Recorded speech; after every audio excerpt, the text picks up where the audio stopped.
Working. Should be going live here in a second. And we're live. Yep.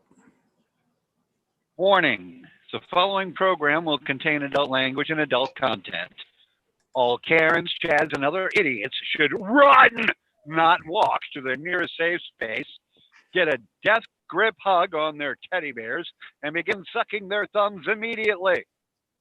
Or whatever you choose to suck. We don't judge. No, really, we don't judge. So I was watching the History Channel. Yeah, I know, nothing but reruns.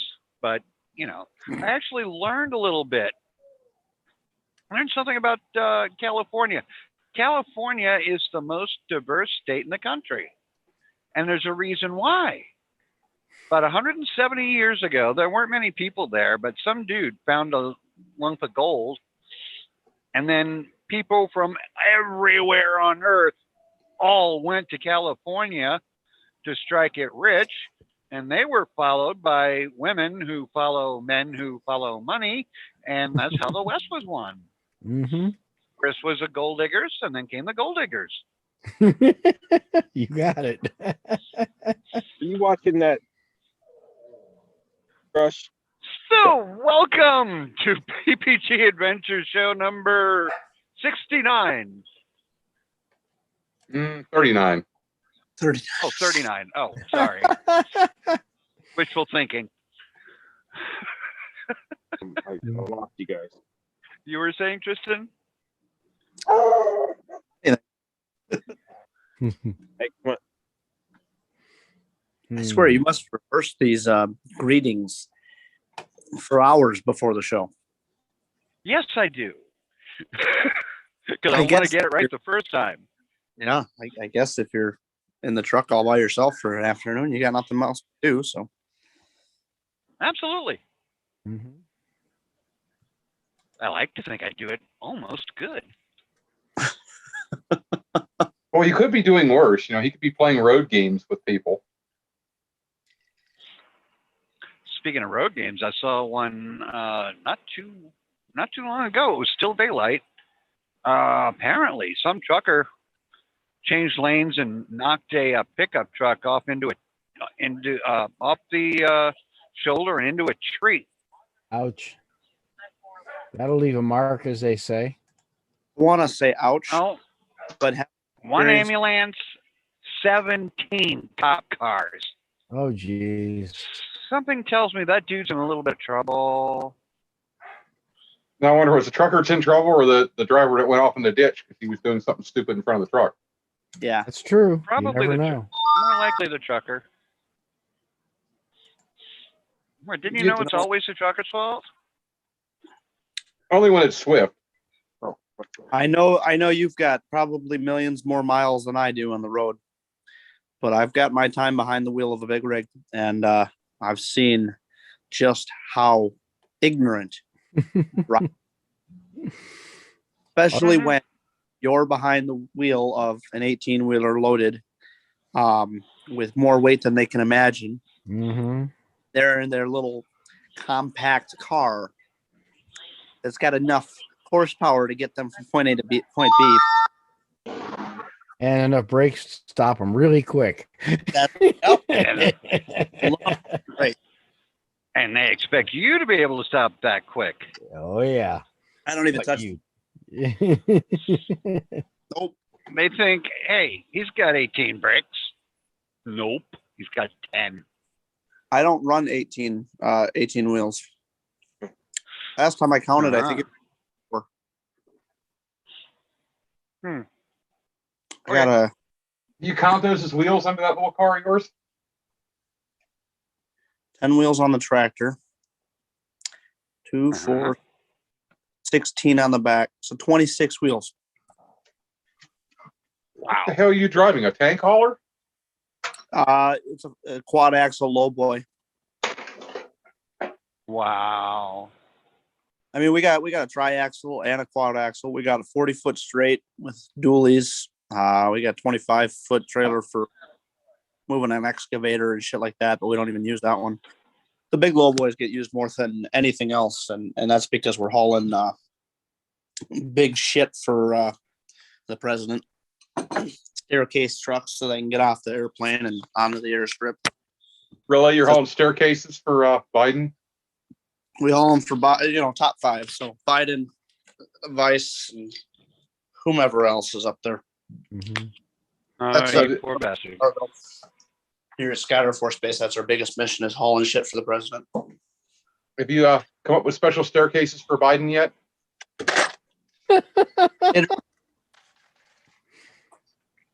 I cannot divulge much information on a recorded live video. No active duty serving under him as my president. I have no comment. Yeah, they I thought get you have uptight like when you special talk. padded ones for him, you know? No comment.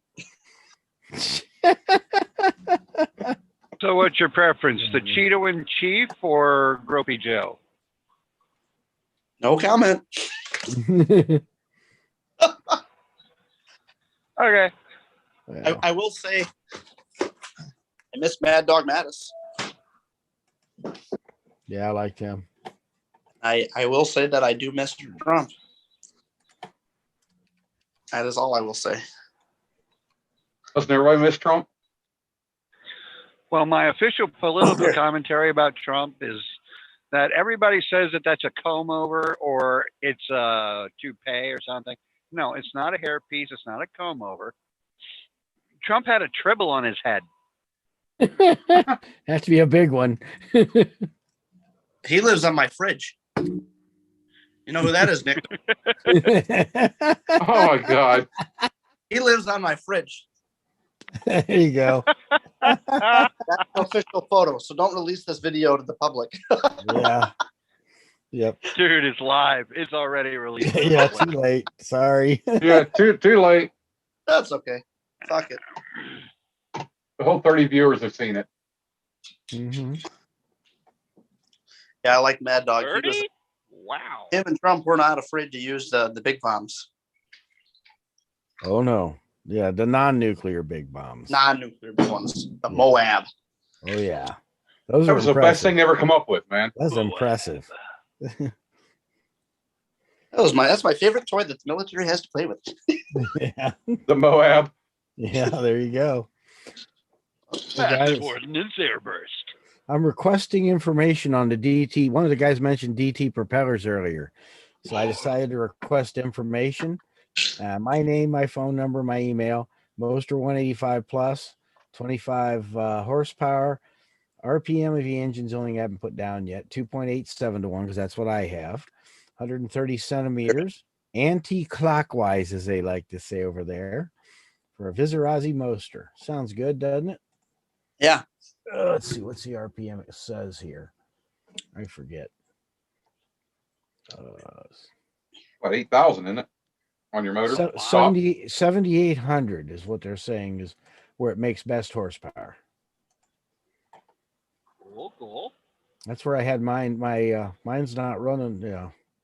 Oh, you're not running a full 8, are you? I generally depends on temperatures. It goes up when the and down a little bit, temperature dependent, humidity dependent, and all that. Send.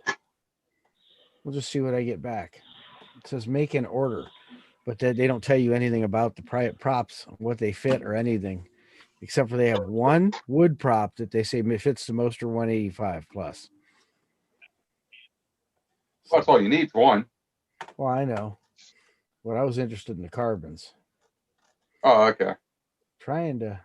My message has been sent. Cool. So I guess they'll answer me immediately on my email, right? I'd like to know what the difference is in some of these carbons out there. Yeah, this one's got I kind of like the tips. It's got a winglet, like a P-tip, like a Prince prop. That's interesting. I wonder what the performance will be like. On a wood one. Can you give us a little visual of this? Can you share some information and let's see a visual? Yeah, hang on just a second. Yes, please. Hang on, let me get back to the page with the wood with the carbon props. Let's see, catalog. I better enable the They don't have a screen whole sharing. lot. I was gonna say, Yeah. That's always an important thing to do. Mm-hmm. I wish you could leave that on, but you can't. Yeah, it's automatic. You got to turn it on every time. There's like 10 things I do every time to launch the show. And it's ridiculous. Okay, you guys see it now, all right? Oh, there it is. Give it a second for everybody to see it. See Oh, it what- is kind of a neat little see tip. that Yeah. tip? Oh, I like it. Okay. Yeah. The only disadvantage is Fascinating. it's got the curved tip, which if you're going to fly it on the ocean, you don't want that because it's hard as hell to tape. But other than that, I like them. I'm not sure that it's built like an E-prop with a solid foam core, as opposed to like my Yeah. my hero. I think Your real your how Cyloning dense. I think they're all built that way though, with the core, aren't they? Nope. Mine aren't. Mine are hollow core with a carbon spar. Okay. Is fascinating. I want. Tristan, take a step to the left. Yeah.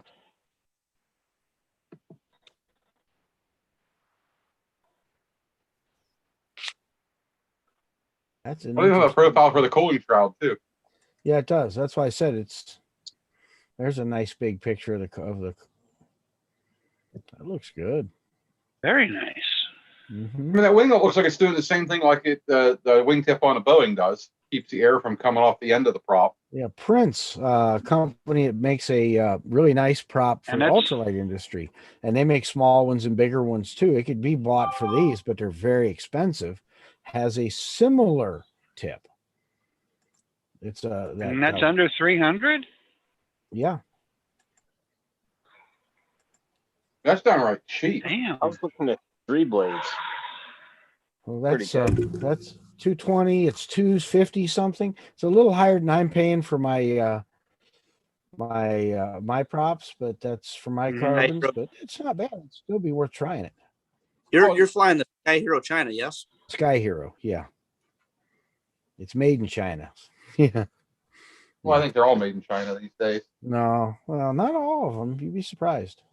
One of them, No, but like E-prop's not, I think, but that's when I was looking at find the flyer I had. Does it say they're made in China now too? No, I had a flyer for another brand I'd never heard of. Okay. Thought I put it in my Interesting. laptop case here, but I didn't, obviously. Yeah, It so was we'll another see, brand I hadn't heard of before, and a guy had turned me on to, and they were actually a decent price. we'll At see what least I thought. they come back to me with, you know. You mean if they come back? Well, if they don't, then it means they're out of business because they don't want to sell them to anybody. Because I gave them everything they asked for. We'll see what happens. Yeah. That's it. And I gave them my good email address too. Probably a big mistake. It's going to be exploding now. Let's hope. I've not. been getting a lot of emails recently from Parajet, which is interesting because I neither own nor have I ever owned a Parajet, Interesting. You and must have I've clicked never on one. webpage, so I'm a little confused. I don't know. Makes you wonder. You look at one online, maybe? Nope, never. But that wouldn't do it. They'd have to get his email address from somebody. That's what he said. Email.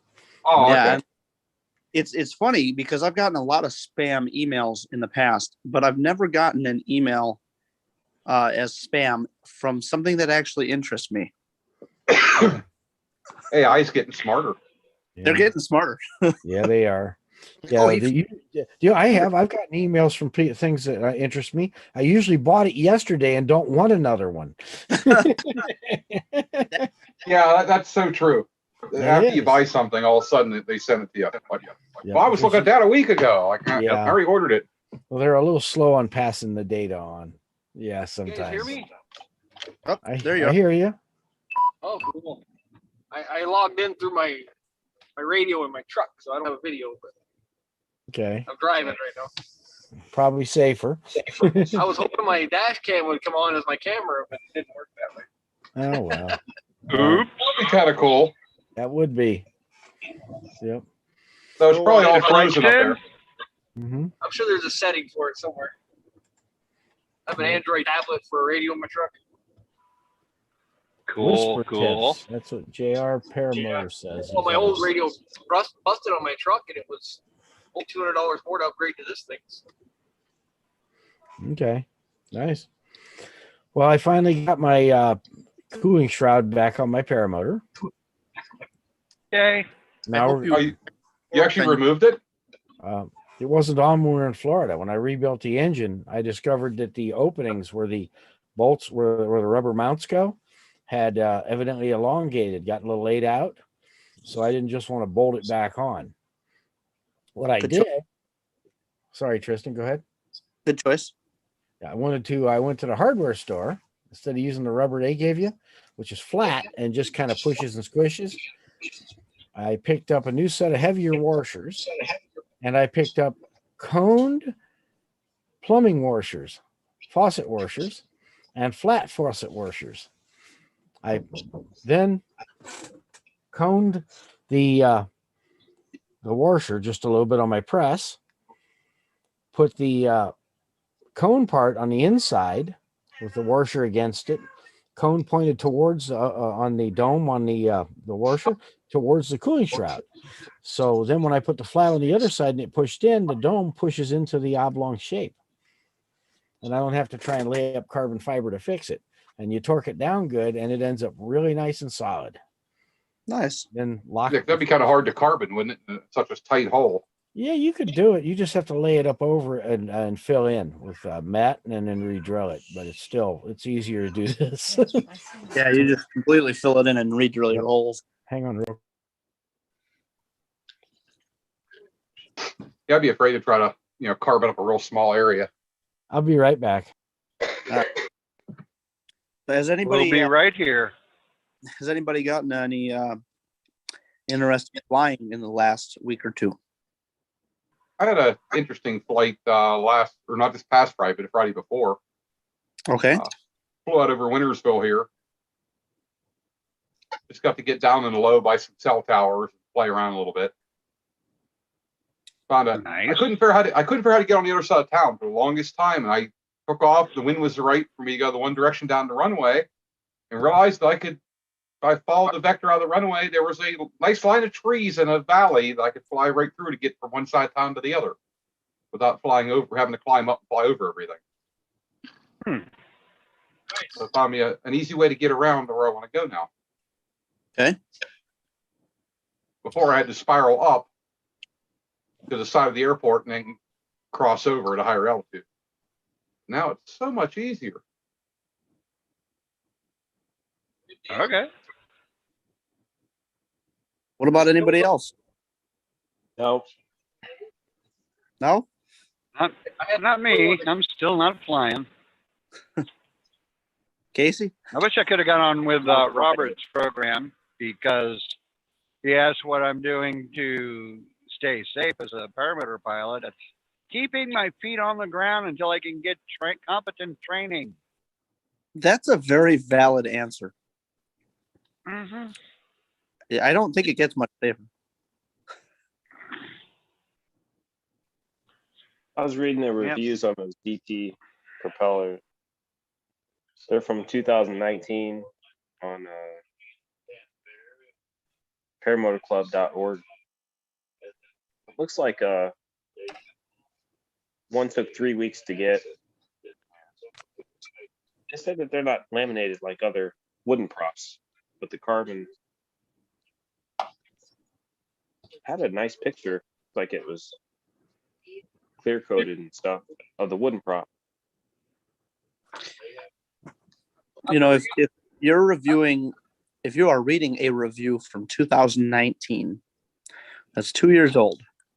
I mean, it's been around for, a while. And if we've been hearing their name and they've been around that long, maybe there's a reason we're not hearing their name. I said they've been around since 2016. I wonder why we're not.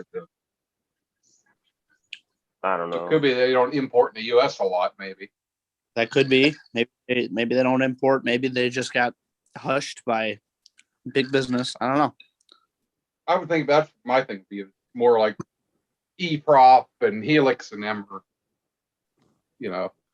paying off the dealers over here. Sell our props kind of thing. Yeah. I mean, what do you see on every machine? E-prop or Helix. It's mainly Yeah. E-prop. Yep. They're 90% Even- or bolted to Mosters. No, I've seen certain Mosters, they'll come with the Helix. If you buy a PAP, they use Helix prop. If you Yeah. buy a Parajet, they come with E-props with the Parajet logo on them. It depends on what you buy or where you buy it. I'm sorry to say. No, the manufacturer, because don't care where you buy a Parajet, it's going to come with an E-prop with the Parajet logo on it. Right, because if you buy, well, that's kind of what I mean. I mean, if you buy a Parajet, you're going to get it. If you buy a SkyMax, I believe you have an option, but they come with an E-prop as well. I think you can get a wooden prop. I'm not certain on that. You can get a Helix with them too, can't you? You buy a Ford to get Firestone tires. It's just they have a deal with them. Right. I think you might be able to get a Helix with it, but I think that might be for the top 80. I'm not certain. I'm not gonna lie. I'm really losing touch with Wisconsin Flight Sports. When I bought my paramotor from them, it seemed like I couldn't pass up the relationship that they were offering. You know, sweet deals on gear if I push their name, and if I come back and as a repeat customer, I was gonna get taken care of. But I've been having some issues, and it's just the customer service hasn't been there. So I'm not sure that I'm thrilled anymore. Or you said Sky Sports or Wisconsin Flight Sports? Wisconsin Flight Sports. SkyMax is good. Actually, the company out in Russia is about to hook me up with some custom-made swing arms or swan arms. So, What, more weight shift authority, or what are you looking for? no, proper hang points. So I bought I was flying a top 80. Nick, you know that because you bought it. Yeah. And I did good on that, you know. Never had any issues. Not the power that I want, but it worked. Then I picked up a brand new SkyMax Star with a 185 that on it. Since then, I have put a 3-blade prop on it, and that's really all I've done. Oh, new exhaust a couple days ago, and then a prop hub more later. But when I picked up this new wing, that 18-meter Z-blade from Tom, I started getting the acro that I had been looking for and unable to have because I was too light on that universal in order to demand what I wanted. Anytime I tried to do wing overs or any kind of acro on that 25.5 meter universal, it took way too much effort and I could not get what I wanted. Everything was under full power and I couldn't build the energy. It's too slow. This new wing, it throws down. I mean, it might not be a gin carve, it might not be a free ride, but it throws down. At least when I compare it to the other wing. So when I'm doing my wing overs, my barrel rolls, my nose downs, it gets it. It's pulling. And being as light as I am, actually, I don't want to blame that. I want to blame the design for a minute.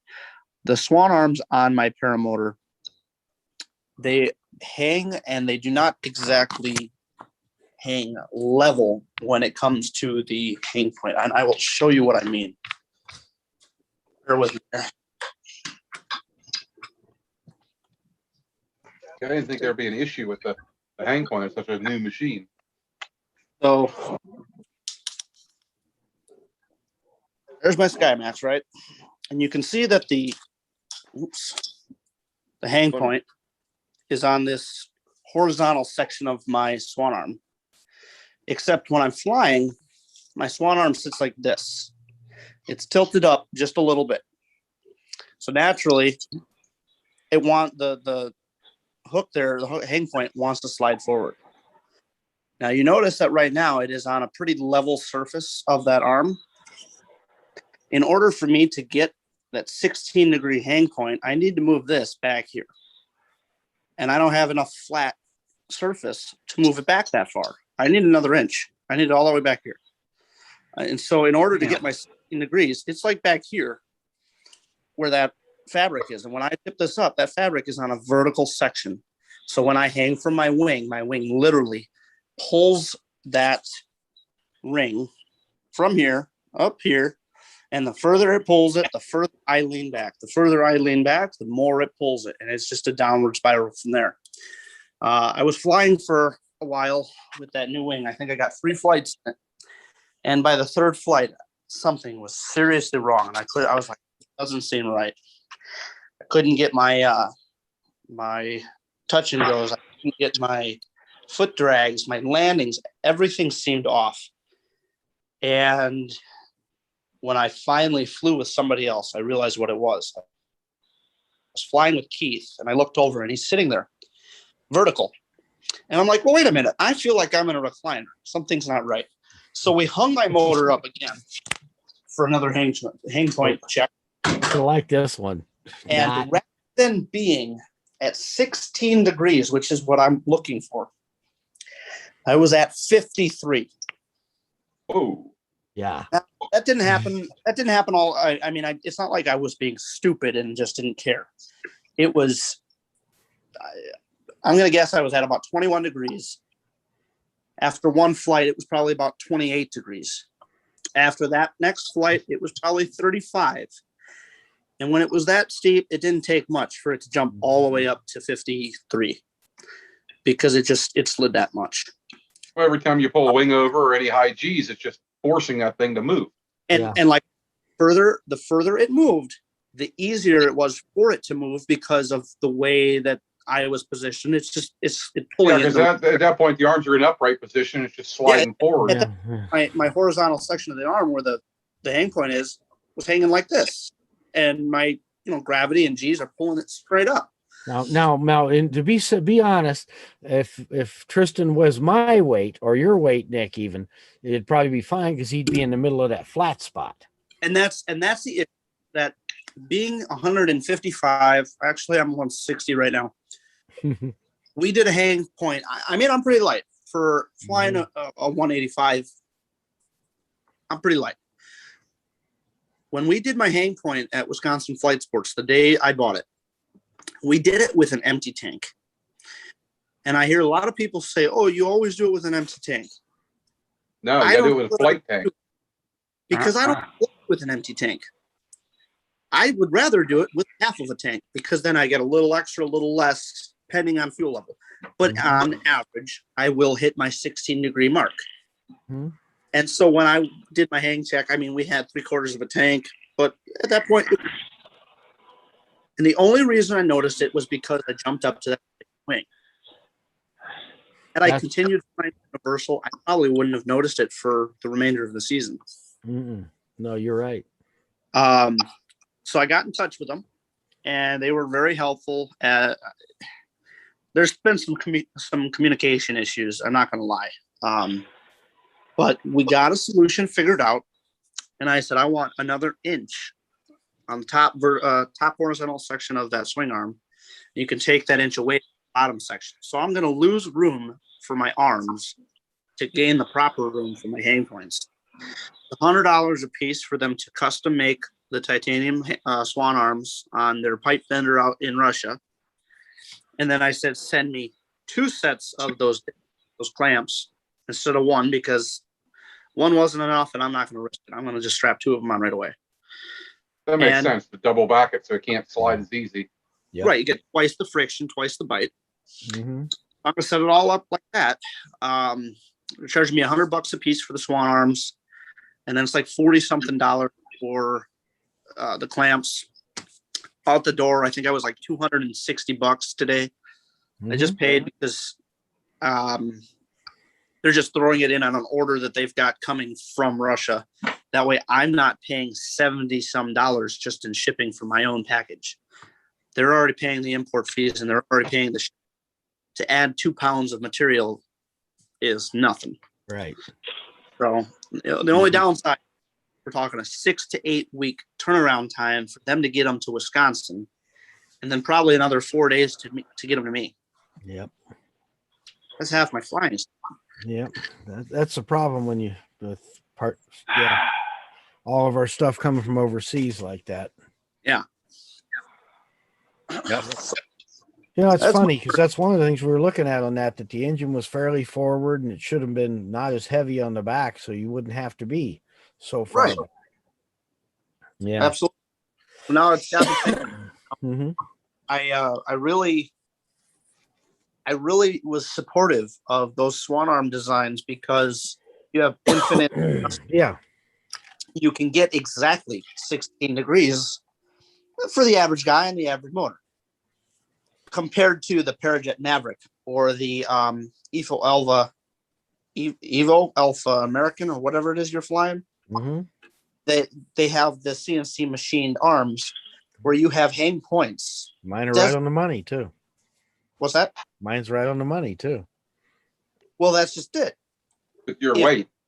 With your weight, if you throw another 15 pounds on, I move It it might- to the next point. justify moving it to the next hole, Mhm. but you might not be at that 16-degree hang point. I've actually had it at the next hole, remember? Yeah, so the day we did my hang points, we also checked Keith's, and it turns out Keith has lost a fair amount of weight. So I had to move mine back a little. yeah, you were at what, 20, 26 or something? Something like that. Not terrible, but not great. No, Yeah. not bad. I will say one thing. I've the first few flights after we moved it forward, I felt like I was sitting in a straight back chair where I used to feel nice and relaxed and perfect. I'm used to it now again, but it's different. Yeah. Yep. Oh man. I asked about interesting flights earlier. Turns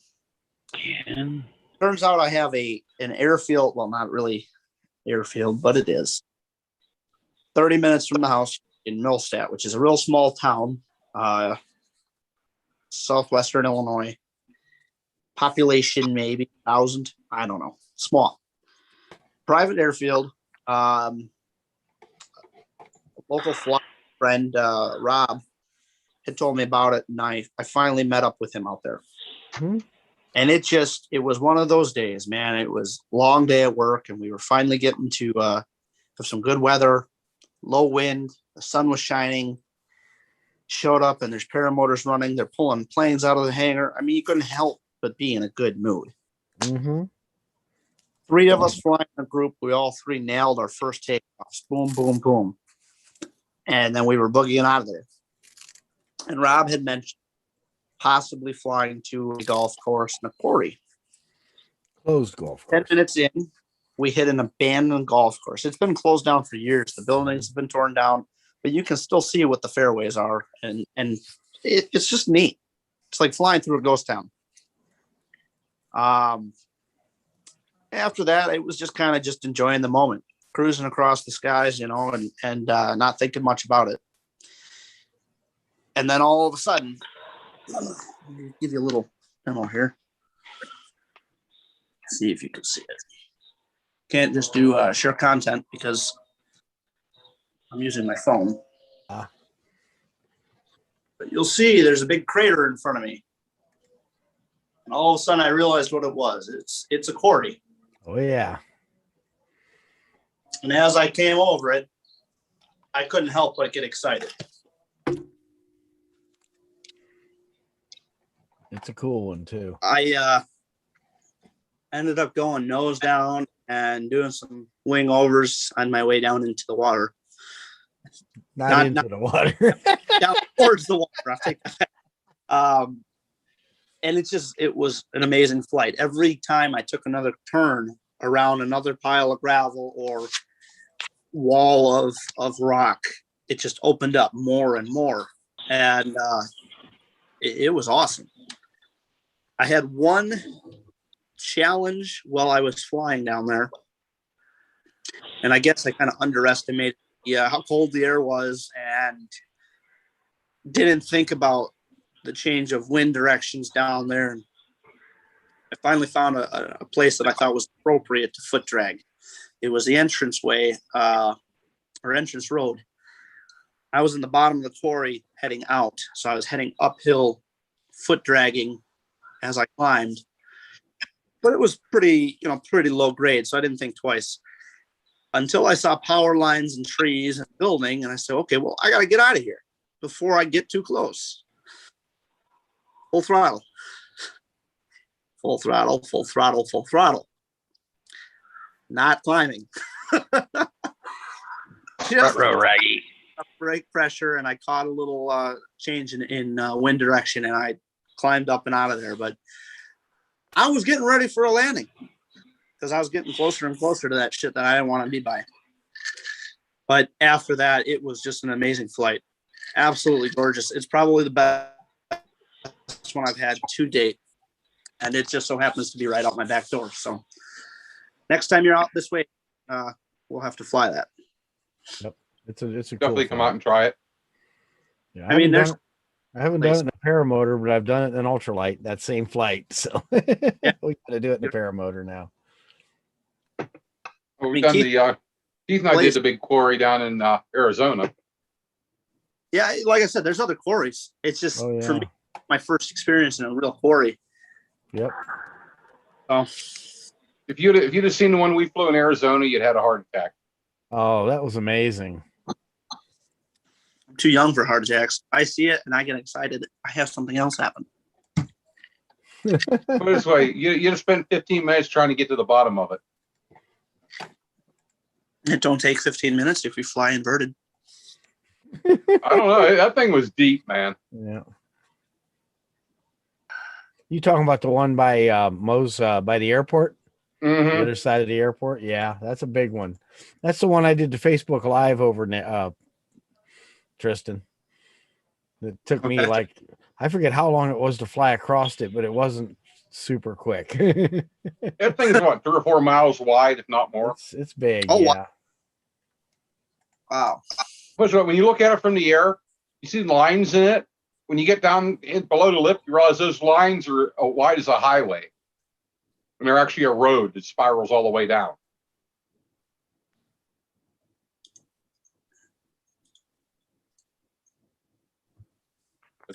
That thing's crazy.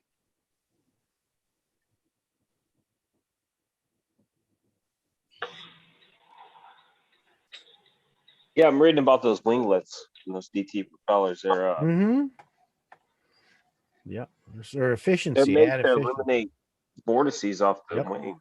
That's it. Right. Same. Yep.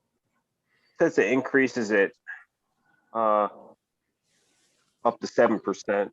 Decreases drag, increases efficiency. Yep. Get a little more Yeah, it power looks out like of a it. win-win. I mean, Yep. 1.5% to 7% in Mhm. fuel efficiency. That's in Mhm. passenger planes. I mean, it's a good concept. If like there's diagrams and stuff to look at, see like what's a winglet. There's different types of wingtips, like circlet, drooped wingtip, raked wingtip. Interesting. Well, they do it on commercial aircraft every day. I can't see why it wouldn't work on a fan. I mean, it's still a Exactly. wing.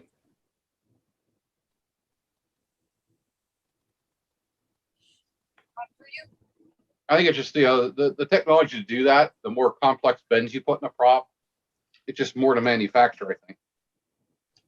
I think that's why the rest of them haven't done it. You're absolutely right.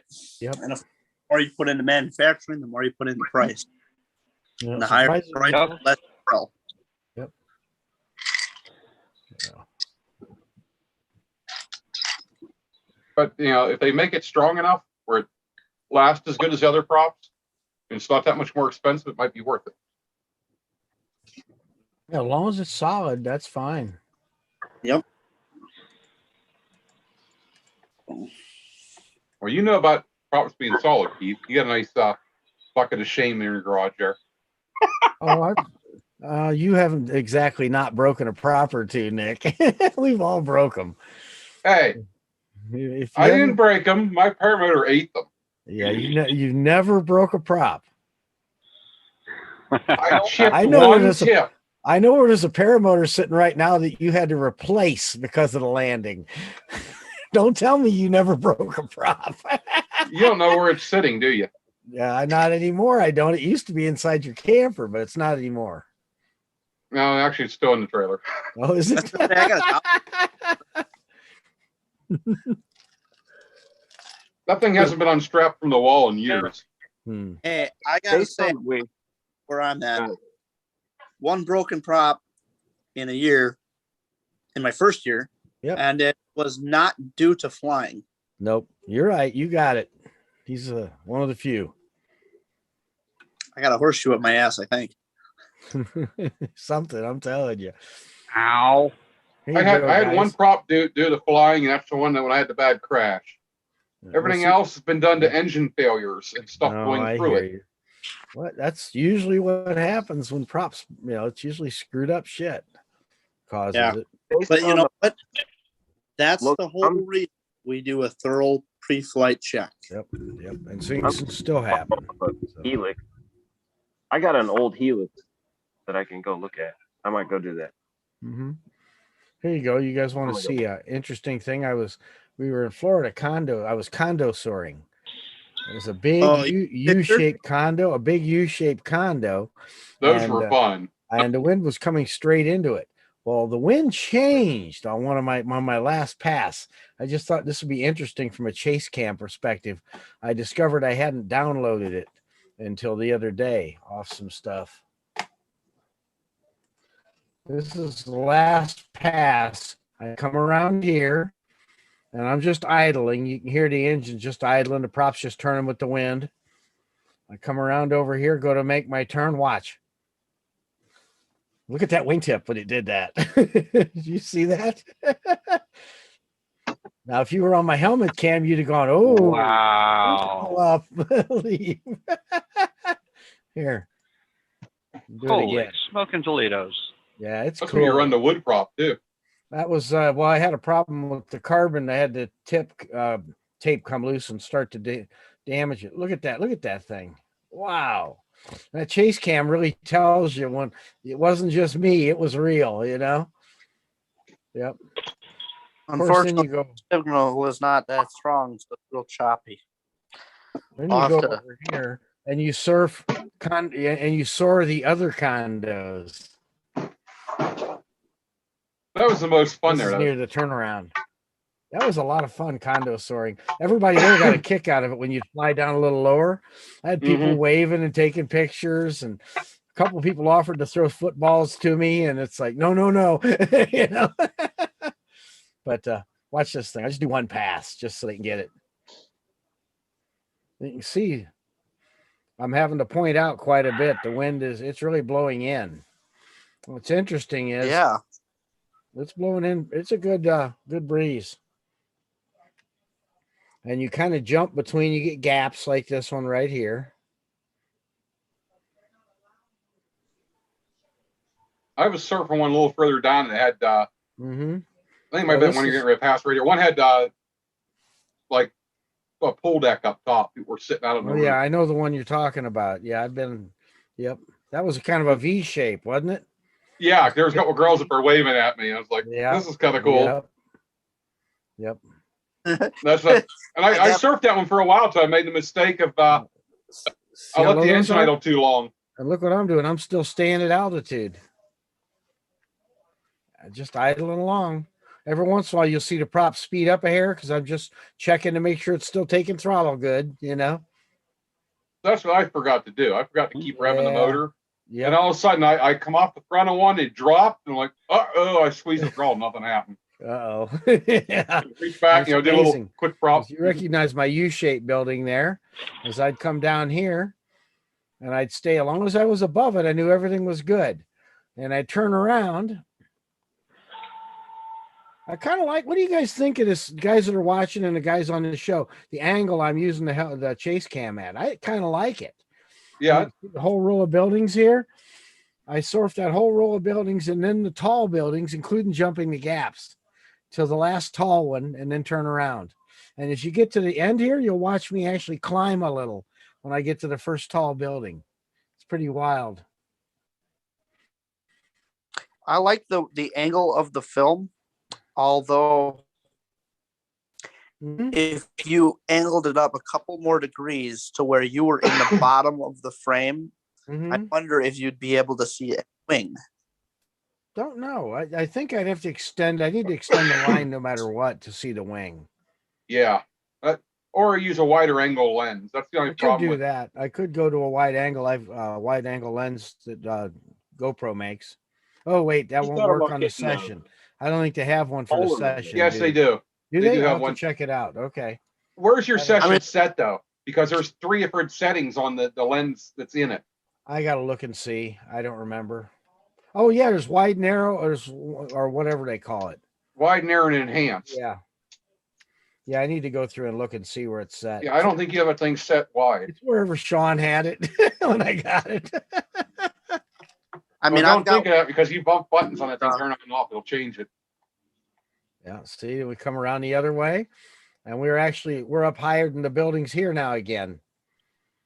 Isn't that amazing? And I'm not using the engine to do this. This is all done by idle, just by ridge lift. Pretty cool.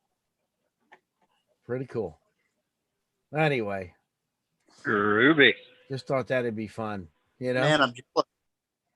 Huh? I'm very jealous. Oh, you'll get. I to am do very it. jealous. You get to do it.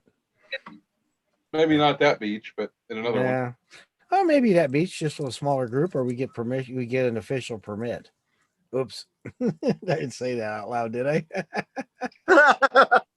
Mhm. You Well, learn. we didn't know about that problem, to be honest, until the last day, because nobody Right. told us. So now we know. If you have less than two people or less, Panama City Beach doesn't have a problem. Their rules don't. If you have more than 2 people, you're supposed to get a permit because they consider that a fly-in. Oh, Now, let me- really? That's the Yeah. rule. If you have That's 2 the people, rule. they don't care. Yep. Let me Okay, ask- so then Not there's 2 people go in one vehicle. Not 2 people flying, 2 people with the so paramount. if you and I go up and fly, We're good. Nick shows up, and then a few others show up, That's a but we fly-in. don't know those other people. I'm gonna have to. I think You didn't know they were going to be there's there. the Yeah, minimum I don't think they'd care because that's kind of how Nick showed up. Separate. What if what if you like we each park in a different area of the parking lot and just Mhm. one guy takes off and another guy goes there in the beach, takes off? What are they gonna say? I don't know. It's a good question. You're Yeah, not we don't- flying we don't know together. Together, nothing. Yeah, that's a good We question. all know that we do not know each other. Mm-hmm. Yeah, somebody goes to the other side of the what do you call it? The pier and Mhm. sets up There's over there's there. 2 ramps down there. Yeah, we could launch from different areas. What are they Because gonna say? we've flown from both different times. Yeah, that's true. On Or the hell, other- go to the other pier. Another group goes to another pier up there, and you take off, you fly, and you meet up in one spot. yeah, they might kind of notice that everybody's flying together once they get in the air. Hey, what can you say? Birds all flock together. I only pay for insurance for my car, but when I get on the interstate and I start driving with everyone else, I mean, it's Really? just a fine place to be. Yeah, good point. Well, you think about it. You get any guys flying. I don't care where you're at. You go to any beach. If there's another guy flying a paramour, you got one. What are you going to do? Go Mhm. fly off in a different direction, or go fly with the guy that's already up there? Probably fly with them. Yeah. We're all going to chase each other around. That's what you do. Mm-hmm. Yep. I think it's they didn't bother us till that last day, which I thought if they had a problem with it, they'd have been there. Oh yeah, I hear you, man. How many days were No. we? There were 6 of us in the air at one point, just goofing off, Yep. right in the same area. You're right. Tonight's a special occasion, Keith. Yeah. Patron. Oh, got the Patron out. Ooh. You know what tonight is? What's that? Monday. Monday. There you go. I do know that. Yeah.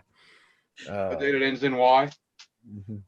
Just Day that I- another manic Monday. Yep. Date it ends in Y. I like it. It is a special occasion today, folks. I finally got my PMR 30 today. I've Okay. been looking for the thing for a year and a half. What is Okay. it? I don't know if I can say the GUN word on YouTube. But, What was the model? Keltec brand is a PMR 30. Oh, you finally found one. What's Finally- the caliber? 22 Magnum. Okay. Semi-auto. It's a 30 round Nice. and it weighs less than a pound. Nice. Ooh. So last Late- night I stopped in at one of the local taverns. I had won a couple prize baskets at a benefit. I won a couple prizes, so I had to go pick them up. And while I was there, I stuck $15 in one of the electronic debt machines, if you will. Gambling machine, huh? And I hit a $2 bet. I spin on the very first spin. I hit a jackpot and a bonus screen. I walked away with $180 profit, which Whoa. isn't much, but it's $180 I did not have. No doubt. And it just so Yeah. happened that the tax stamp for suppressor costs $200. I think I can find $20 additional to put into that. There you go. Woohoo. I think I'm gonna fill out the paperwork and send in a suppressor request. Tax stamp. Mm-hmm. Get my paperwork started. Just I'd like- Form 4. I mean, it was a great day. The guy that sold it to me looked side to side as I was buying it. And he goes, "And by the way, I'm not supposed to do this, but here you go." And he hands me 4 boxes of ammo for it. Wow. In this market, he could have made more money on the ammo almost than the gun. Yeah. Yeah, lead's getting to be ridiculous. 200 rounds of that sucker. Wow. Very No nice. doubt about it. That guy likes you. Yep. 22 You're mag is right not there. difficult to find. People don't use it. Mag's easier. You're right. But I was watching videos and they did some ballistics tests, and it is just as deadly as a 9mm. I mean, within a fraction of the power. Mhm. Yep. That's pretty amazing. And I got a whole lot more if I'm a bad shot dude, to take out the intruder or whatever. two clips, I got a freaking army on my side. Yeah, but you shouldn't be a bad shot. Right. 60 rounds to play with. Oh, I'm not. You never know. You never know. I don't have a whole lot of pistol experience. I was always an M16 man. Mm-hmm.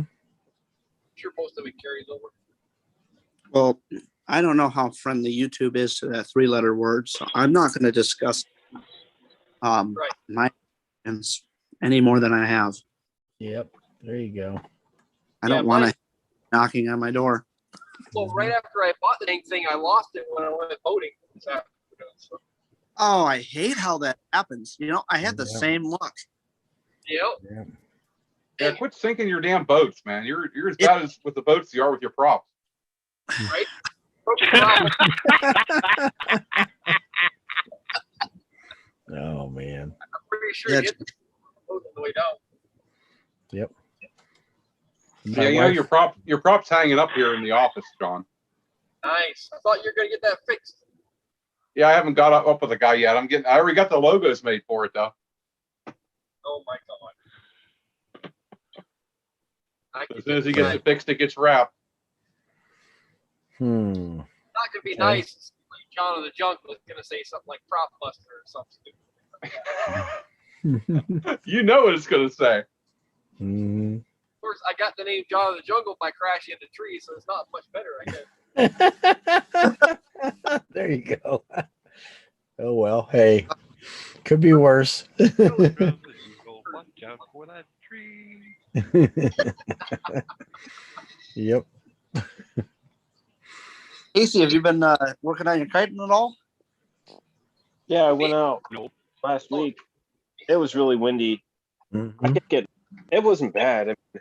I wish I would have took a smaller maybe take that GTR out, but it was a little wet. I reached out to Nebraska fair motor about that BGDC kiting wing. I think they would be, I want to say 1,600 for one. You know what you need to do? I'm going to offer you some real solid advice about that wing. That GTR, Yeah, I Hell. haven't messed with it. get rid of it. In fact, I'll send you a check right now. Just get rid of it. I'll, of course, include my address for shipping, but You want to buy it? He'll send you my address for shipping. It'll be cheaper to ship it here. hell, why don't you just bring it out to Missouri here next in 2 weeks? 2 weeks. Yeah, we got the short field flying. It's first time that they're doing it. It's pretty close to home for us, Keith and I. Farmington, yeah, Missouri. Farmington, Missouri. It's about 100, just about 100 miles from where we're at here. Mhm. But it's Thursday, Friday, Saturday, Sunday, the 5th, 6th, 7th, 8th, 9th of May. Right. They've got some local wineries, so you can do the wine tours. They got some pretty decent food in the area. The only thing you gotta be careful about is there is an actual airstrip 3 miles from, very active. So we gotta be a little cognizant of that. But How far? 3 miles directly south, and if they are coming in for a final, they're going to be right over the field because it's in line with the runway. You're siloning bad, man. You're just roboting. But it is 3 miles out. So Yeah. they put out a notum to the public through. What the hell? Well, hopefully it's a good time. Oh, I think it will be. It should be a good Yeah. time. You know, I'm trying to send an email real quick. Then I could Google Map it. See how far it is. Yeah, 2 weeks. I gotta see how far that is. Farmington, Missouri.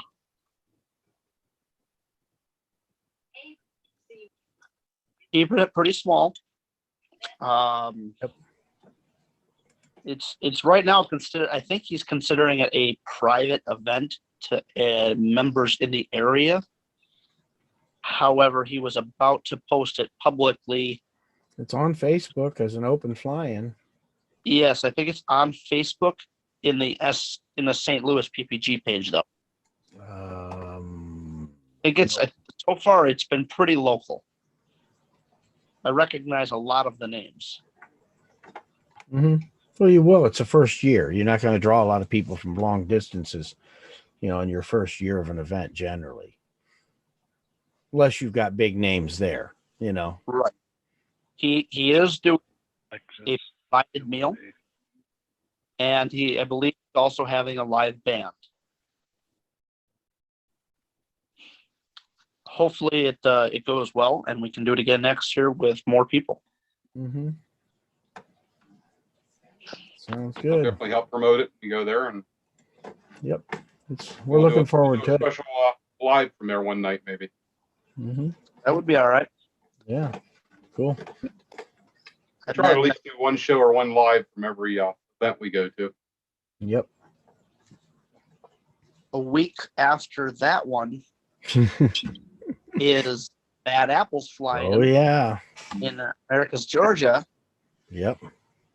And you better believe that we will be at that one. Gonna be at that one for sure. Yep. Talking to Nick earlier on the phone and telling him how this year, out of all of the different fly-ins, Bad Apples was my first priority. Oh, I definitely want to make that one. I've missed it the last 2 years, and I want to be there. Hey, we got to fly the field though. You know what it's yeah. like. I've flown that field several times now, but never during an event and never with anybody local.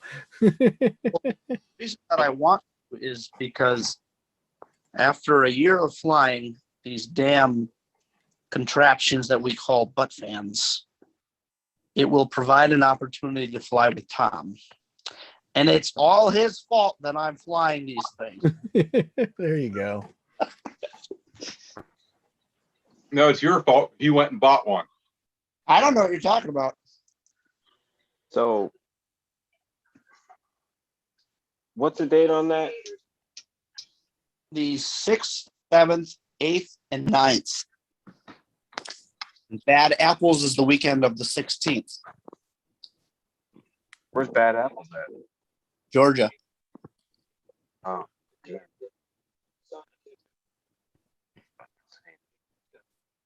10-hour drive. I just, well, you're up in Ohio, aren't you? Yeah, he's not far from me. Yeah. Say, ride with Nick. Nick's There you going? go. Hell yeah, I'm going to both of them. Okay. Okay. Yeah, I could do that. I wouldn't ride with you. Probably take the motors. Wouldn't blame you. I got like 60 hours of vacation time built up. Well, I got room in the trailer for another motor.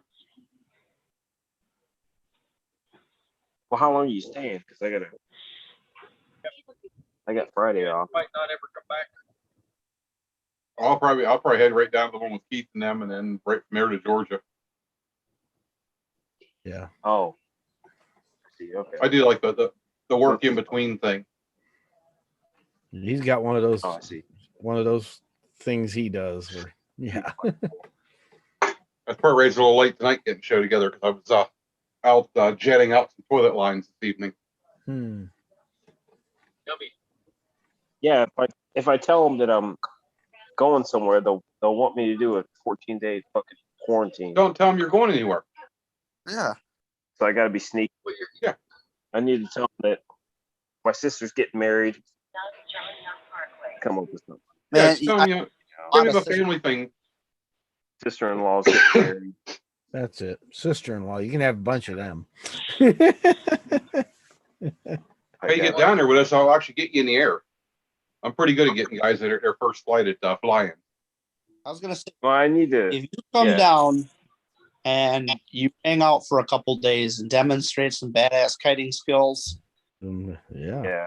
I mean, why not? I need to, you know, when I they, need to get everything going. I haven't started either motors when they ask yet. you But like they'll go. vacation time, you tell them what I'm doing on my vacation time is, well, yeah, none of your damn business. None ya. Exact- None Right. ya. You got it.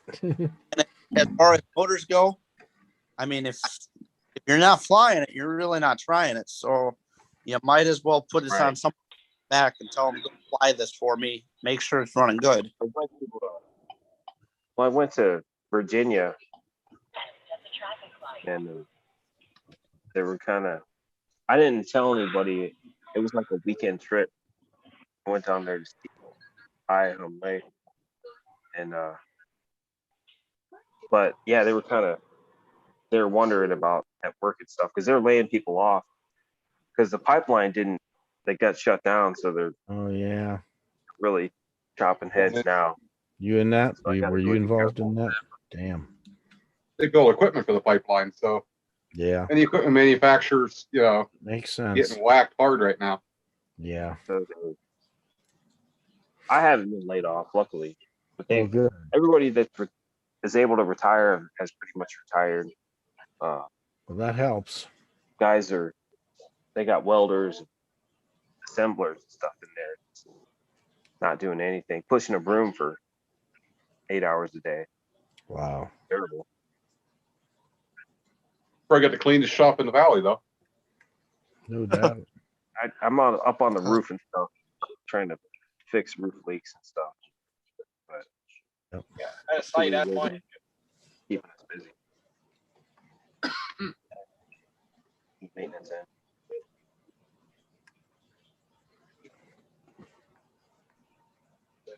Yeah, I could probably do that. Yeah, come out. We'll help get you in the air. You need to start flying. I got a tent and stuff that I can pitch. Perfect. Make sure my truck's good to go. I keep a tent in the back of my truck at all times. You never know. Where you live, you have to. You get snowed in the side of the road. Yeah. Snowed here yesterday, actually. Yep. Sick of this. John, where you at? North Dakota. Well, I mean, North Dakota's not that far from Missouri. Not actually. I might actually have an opening. Maybe I got to check my schedule. I It's a might lot. have a Georgia. days between classes because my spring class ends in 2 weeks, and then I got a little bit of time before my summer class starts. Okay. All right, come down and do the one there, and then come up to Georgia. We'll see. I got to see what the schedule is. Bring your damn motor, dumbass. I don't know if There's an idea.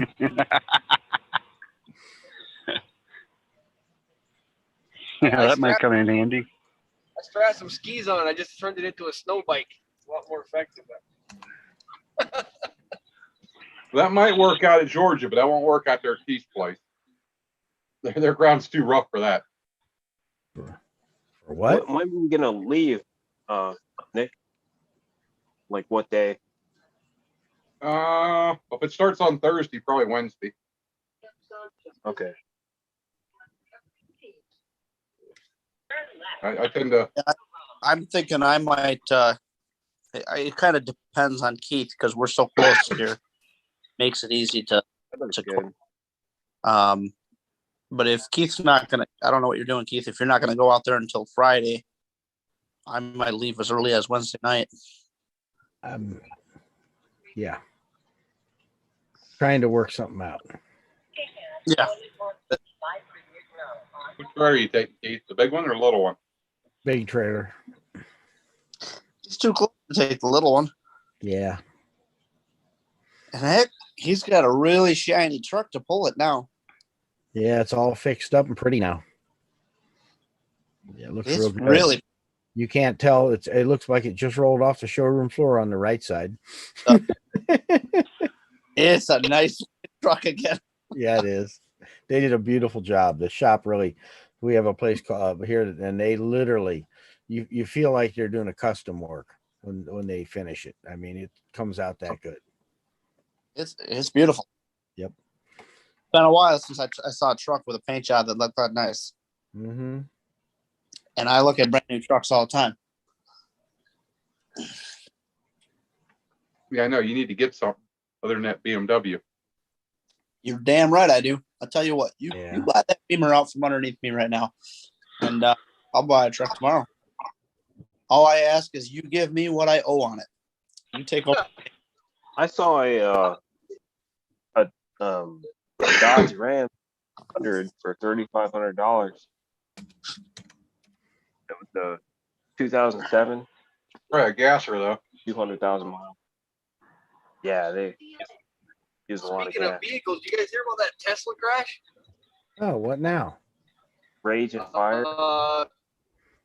Two people got killed in a Tesla driving, or when they were in it, and the police had determined that nobody was sitting behind the wheel when the crash occurred. Crap. What were they doing? They had it set to auto drive. They weren't even sitting in the driver's seat. Yeah, that's the big question. What were they doing? Did they die with a smile on their face? That's the question. Taking road a whole new dimension. Yeah, no kidding, man. Stupid. Yeah. You see that? You see that plane that went down there in Florida here the other day? Yeah, at the Summit Fun. No, it's not fun. It was out at Cocoa Beach, the TBM Adventure. Did not hurt the aircraft at all. He put her in the water. I don't think he even bent the props on that thing. That was the older aircraft that Really? landed in front of a bunch of people, right? Yeah, the one that went right in the water. Yeah, that was a good landing. He came in Mhm. real low, nice and slow, and just burned off the energy until he touched down. He did good. I don't think he's done better. No. He did forget one thing, though. What's that? He didn't lower the flaps. Yeah, I'm down at 10%. They weren't all the way down. Okay, I There's a didn't. reason. There's a reason he did that, though. flatter. put the flaps down all the way on that aircraft, it'll put the nose right into the ground. Yep. Yeah, you got to be Oh, careful. okay. Some If airplanes. you will watch him as he comes in, he had the flaps about 20, and he brings them up as he comes in. Screen share it. Ah, Yeah, pull it up and screen share that. That was yeah, show really. us. See if I can find it here. Keith looks like he's on it already. Turbo typing over there. What's amazing, I've seen a couple videos of it that after it washed, it landed out there, and the waves actually moved it into shore. I think they could probably, Cool.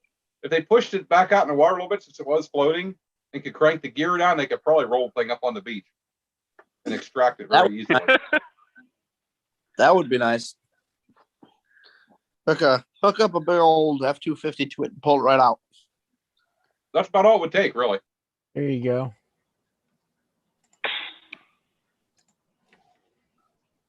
Everything, you know.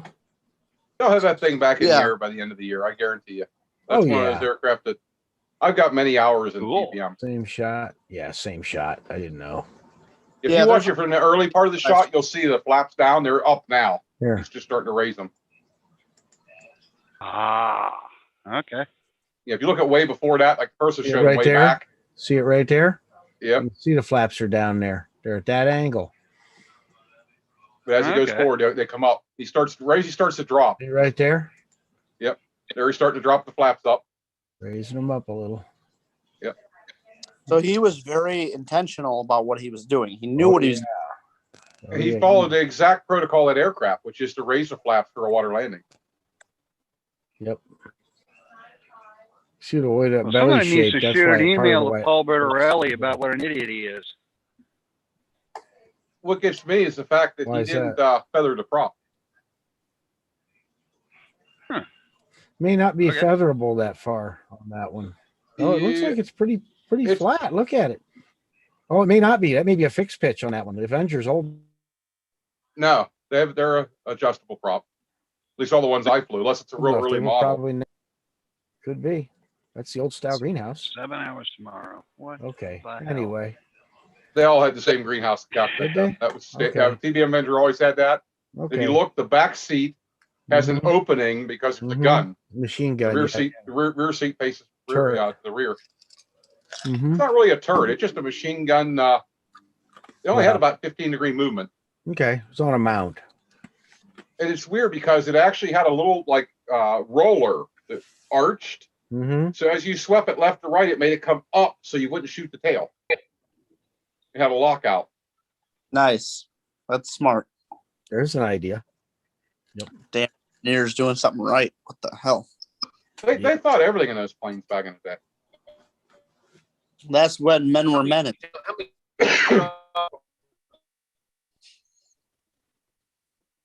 I'm Mhm. trying to remember what the gear configuration was on that thing. I thought it had I knew it has an electric rubber hydraulic auxiliary, but I think it had a hand crank or pump down auxiliary also that they could have lowered the gear with, Mhm. which protocol would have been to come in with the gear up on water. But Sure. while he's bobbing around, if he'd lowered the gear, you could drag that thing right in.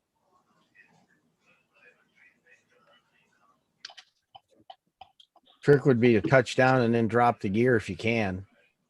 Yeah. So it Right looked like away. the cockpit was pretty full of water for the video you see Yeah. it getting out. So No, you're right. He probably couldn't do it. He's probably had everything shut off before he touched. Smart move. Or as he electrics would touched. be, yeah, it meant the salt water hits electric could disable most of the stuff anyway. Yeah. Downside to saltwater. Yeah. Yep, There's yep. there's no real upside to Oh, saltwater for that. Most of that could just get cleaned with a little bit of cold water and dried. Yeah, they'll flush it really good, and then they could, believe it or not, they'll actually take the plugs out and pump fresh water through the engine before they tear it down, and then oil it, flush oil through it. Yeah, Then- basically pickle it. Then they'll pull the engine down and go through it completely after it's been salt water. Yeah, there's a good Unlike- chance there's probably going to be a bent rod or two there. Unlike our paramotors that we just flush them out with fresh water and then start it up and hope everything's good. And that's literally what people do. It's the best thing you can do with a paramotor. It really is. It really is the best thing I believe you it. can do. Get it running and dry it out. So you're getting oil in the cylinder no matter what. If you flush it with fresh water, drain the water out, put a little oil in the crankcase, roll it over, fire it up. Let It'll heat the moisture right out of it. Oh yeah, it will. Yeah, if you get her started, she'll fire right up and clean out. Yep. Then it's just a matter of all the other shit you got to get dried out and WD or whatever you happen to be your preferred oil to clean it and lube it good, keep it from rusting. Yeah. Trust me, I've brought many jet ski motors back to life after being submerged. Oh, I hear you, man. Like I've had a couple of them I did right in the river. Guys would roll them over and just water in them. They hit the starter, nothing happened. I go out, pull the plugs out of them, crank them over, blow the water out. Yep. Shoot a little WD-40 in there, blow it out again, put the plugs back in, and I don't remember light it off. 1982 or 83. CGS Hawk, Chuck Slazarchek. The was it Thunderbirds? Thunderbirds. He had checked out a group of the Thunderbirds to fly his Hawks at one of the events. They'd ask about it the day before, and he said, "Yeah." So he got them checked out, and one of the guys just happened to be a submariner before he was in there, and he had an engine failure and set it down in the water, and it was just about wing height, and he was sitting on top of it. They literally had that airplane flying the next day in the event. They pulled it out, dried it out, warmed, cleaned it up, fixed whatever the problem was, and they flew it the next day. Of course, in the post party after the air show, they gave him an award. Once a submariner, always a submariner. Take her down.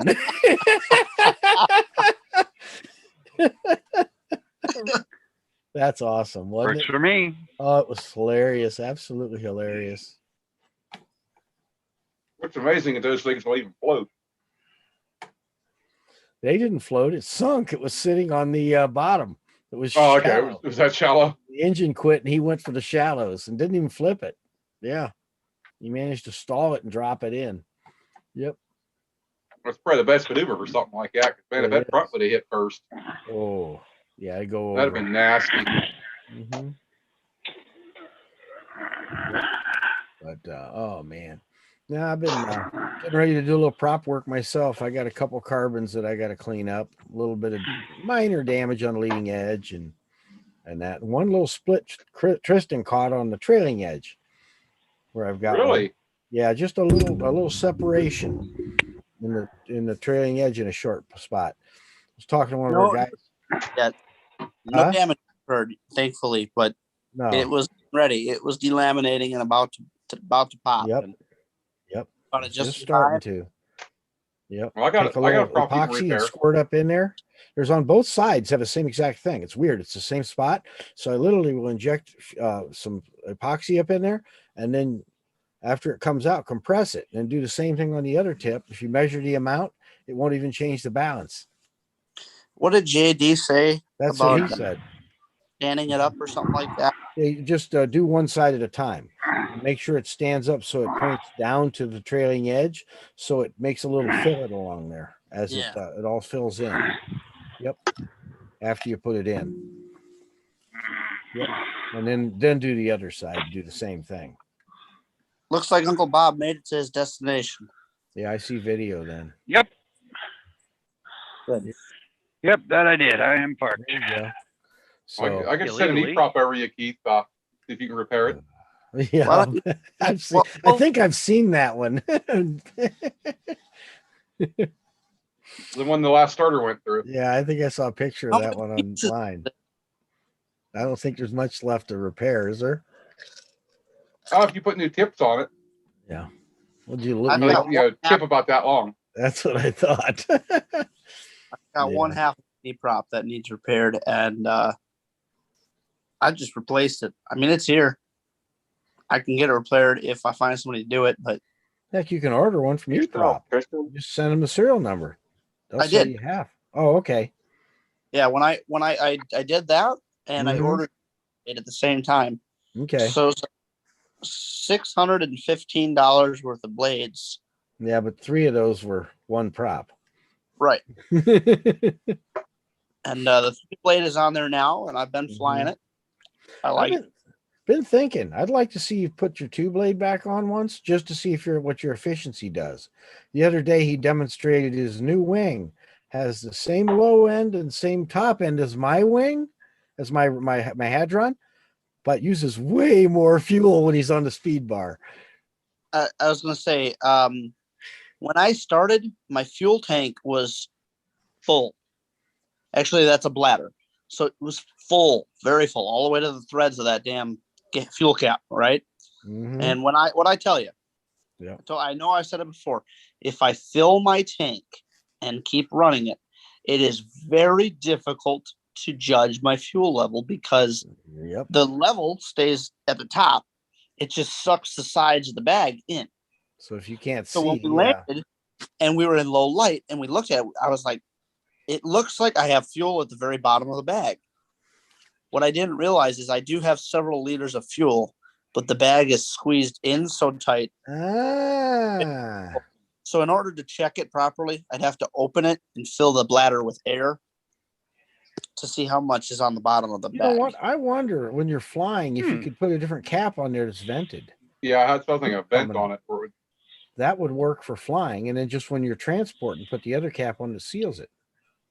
Been thinking about this. I mean, possibly. Then the bag would sag down to the bottom, Yeah. And you could see how but much. You know, everybody that, how do you know what your fuel level is? I've always given them the same answer. Every time I fly, I have more fuel than Keith. And if Keith is landing, I know I need to land soon. Mm-hmm. Except, why do I need to check my fuel? Like it. Yeah. Keith did it for me. Yeah. Well, I got something new to try on mine. I got a rotary fuel encoder that I can actually see how much fuel I'm running through the fuel line. Yeah, those are interesting. They've made those for big airplanes and other vehicles for years, for a long, long time. Very cool. I actually ordered 4 of them. Okay. I've got the display unit, so now I just program how much fuel I have on board. Just use Arduino? Yeah, and it's going to give me a display of how much I've burnt. Okay. Or if I just tell it I got 10 liters on board, it'll count down. Okay. Yep, it's going to count down, and I'll know what I have and what I've burnt. And it also gives me an app. We need to try to modify the Fly GPS app to calculate fuel too and burn. It does. So GPS actually calculates it. But I mean, like I'm talking about like repair motors. Will PPGPS take an input for that, or is it just do the timer? It does the timer, but you could do an input if you wanted to. Well, I mean, I don't use PPGPS because I have an iPhone and PPGPS does not like Apple. I fly using Paraflight, designed specifically for paramotors. And every time you start your flight, it asks you to put in your fuel level. Right.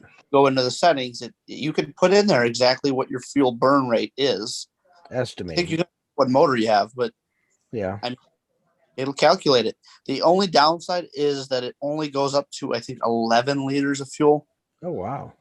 So if you have stupid above 11 liters, whatever. Oh, I've got 12 in mine I can put in if I really fill it up. Well, and they sell an 18-liter bag for mine, and I'm very tempted to do it. I need to get my hang points fixed first, though. Yeah, you don't need to add any more weight to the back. Man, I'm having trouble with my hang points too. I'll show you. I'm going to pull it out. Yeah. But I'm back about 20 degrees. Not too bad, but I'll show you the difference between the Fly and what you're working with. You currently hang at 20 degrees? It's about 25 degrees, 20 degrees, on a hang test. That's way back. Yeah, that's back a ways, yeah. It's I didn't have any fuel in there. I took the fuel out, so I think once I get fuel in there, it should be. Depends on where your tank is. A little bit better. Yeah, it completely depends on the tank is. The further back your tank is, the worse it's going to be. Yeah. Oh, I don't have much light in here. You have light in there? Oh, there we go. I see. Yeah, it's in the basement. So Yeah. yeah, this is a fly. Yeah. Okay, sorry. But can't even see it. Now we see it. But these are all the spots that you can hang from. I got one Sure. jackal off too, but I had them all the way back, and it was still. I think it's because the fuel tank it's got a 1500 tank on it. What frame is that? Fly, What? a Fly Products compress Okay. frame. It's made to come apart. Like this is all Sure. strap stuff, but I mean it's really comfortable. I don't know, Mm-hmm. other than hanging back too far. I mean, it feels good hanging up. Okay. So It matters. You got to check it with like half a tank of fuel. I check Yeah. that or empty and full, both, just to see if it makes a difference. I mean, some paramotors don't make much difference, like mine. The way it's set up doesn't make a whole lot of difference in the hang point.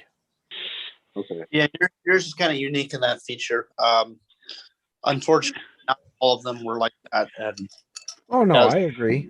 so definitely check it. Either add a half a tank or, like he said, empty and full.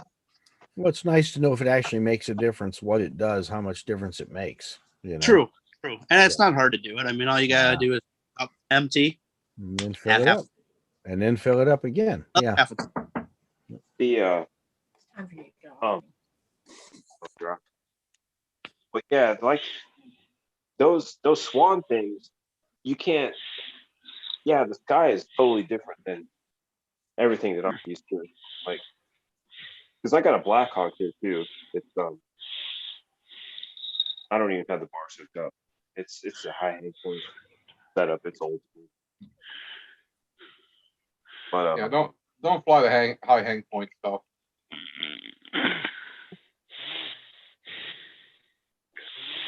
but yeah, I was gonna.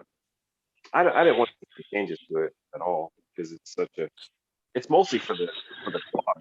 That's what it's Well- for. So I wasn't worried about. Really.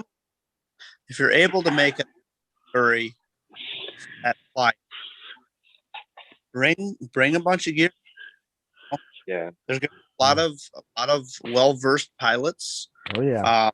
and I'm sure that we can. Yeah. Another thing, I wanted to hook up a tack here too. Tack an hour meter. Whatever. Yeah, Yeah, it's worth it. I use the basic we have. got a cylinder head in, Tristan, you are looking bad and not sounding good either. but Can't hear you at all. Yep. You so froze. during the winter I kind of put everything on the back burner. Mhm. I figured it was cold as balls. I wanted to get out, maybe do some kiting, but I didn't want to. Mhm. It's so damn cold. I was like, man, I'll have to get winter gear. Mhm. I have a hard enough time riding a motorcycle in the winter. Use the same stuff. I know. I'm just saying. Yep, I use the same gear. Cool stuff. What kind of bike you ride? Well, I got a DR 200 Suzuki dual Okay. sport, Okay. but yeah, I didn't even take that out a single time in the winter, even though it's kind of fun in the snow. But Mhm. Too damn cold for that shit. it's You get a lot of strange looks, though, don't you? if I take the exhaust off and it's loud as hell, it's a lot of fun. Then but I don't really want to. I don't get like getting all that salt on it. Then I got No, to I take hear it to the car wash. Yep. And then, like my exhaust rust and stuff. Yep. Pretty good. That thing was like pristine when I got it. Yep. Now it's like the Well, I'll tires tell you. blowing out. Hey, has anybody here got this experience? Got somebody retired that does and they're working still? I work in Missouri, live in Illinois. My wife was retired, and this year TurboTax has decided that she has to pay tax in Missouri. What? Oh yeah, they made our combined income, and instead of separating her and taking her off the taxes in Missouri, the form made us pay wants to pay. They want us to pay taxes in Missouri, or I have to file separately. Is that a change that the IRS made, or is that No, it's a change TurboTax made. I mean, technically speaking, if you work out of state and you make X amount of dollars, She in doesn't that work. She doesn't work in Missouri, but they're right? taxing her in Missouri. She doesn't work at all. She's retired and lives out of state. Yeah, that doesn't make any sense. No, it how about doesn't. using a tax player? But they would tax you though for Missouri, wouldn't they? Me, but I get Missouri doesn't get any of my money hardly. It gets well, they do, but rest of Illinois and Missouri work it out. I usually end up owing Illinois a little bit, but not Missouri. But now I'm actually looking. I told her since they're saying we have to totally change the way we do it, we're going to check a couple other tax programs out and see what's out there. Because fortunately, theirs is pay when you file now at TurboTax, so you don't have to pay for it up front. So, Yeah, You guys I see don't the use Blackhawk tax. huh? low boy, like the Blackhawk quad frames. Yeah, Man, those are cool looking. yeah, they are. They are. I had my eyes on. I gotta say, the new Blackhawk stuff's looking way better than it ever used to. I am hoping to build a pair of trike frames this summer. One of them for the SkyMax, and then another one for an undetermined paramotor because I don't know what it exactly they fly. Another really cool trike is the trike buggy, kind of neat. But I don't know, those new fly products are really cool too. If you got the money. Mm-hmm. That's everybody seems to go with that fly product, that rider. Well, with that retracted trike's kind of cool too. Yeah, I actually got to look at one of those when I was down with Chul there. Gorilla had his there with the Sky Max on. It's kind of weird. It just slides right back. Say gorillas, yeah. But when you're flying it with the wheel all the way back, you have this rod hanging out of the ass end of the paramotor. So it's kind of odd looking. See his 3-foot pipe hanging out of the back of below the prop. Yep. Keith, what does Woody fly? He's got a couple. He's got let me think.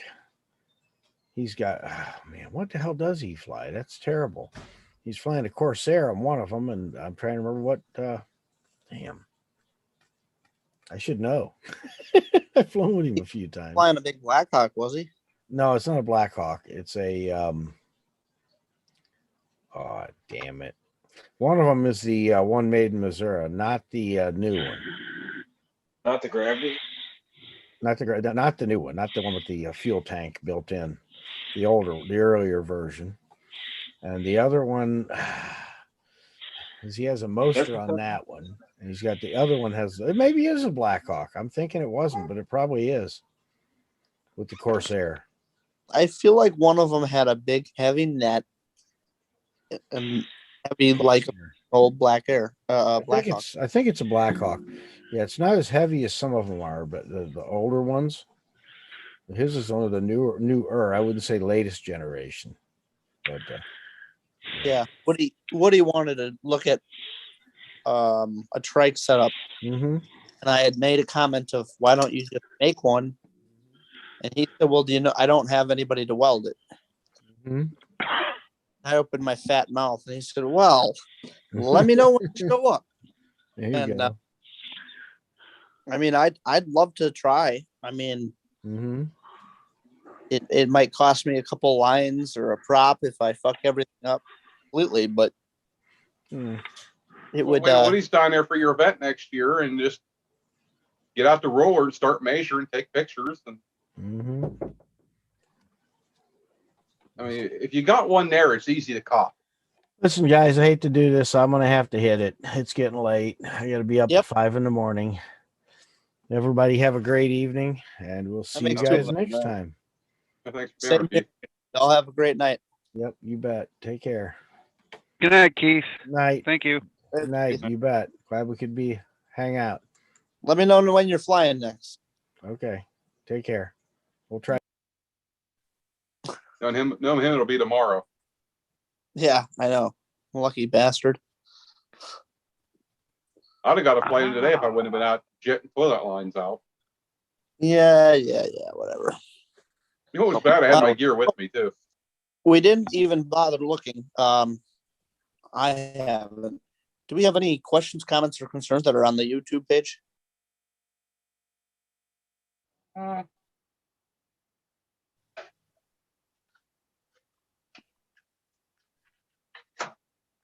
That's one of the thing we missed the Blackhawk flying this weekend. I didn't know they had one going on.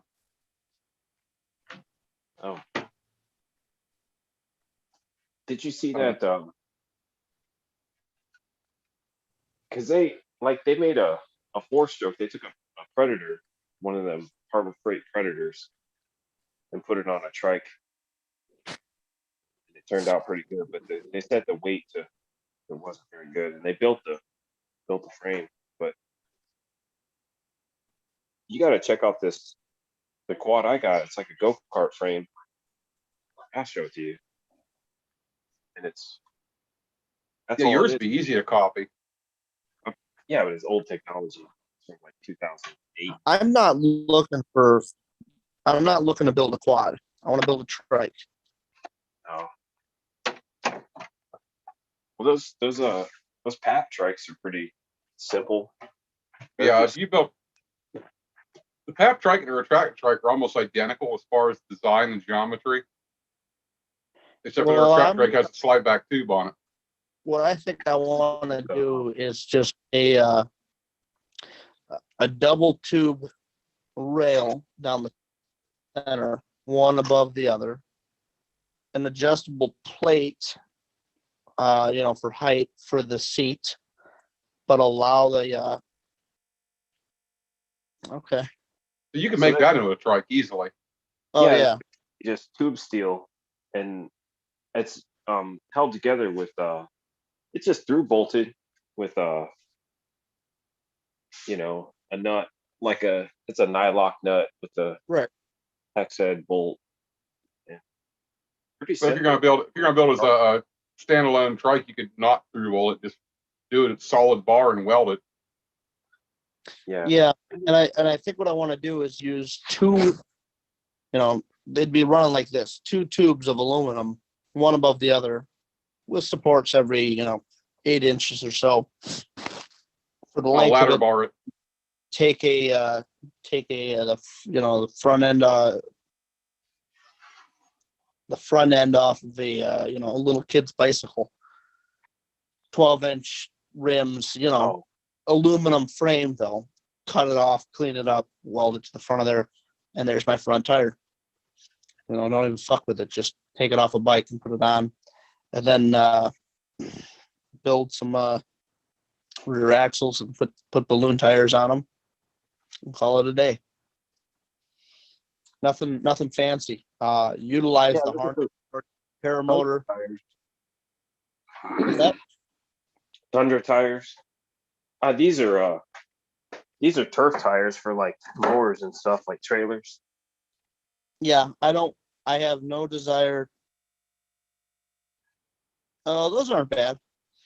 I like the idea of the balloon tires, the real smooth ones, because they don't bite. And if they don't bite, they won't help flip me over. That makes sense. Yeah.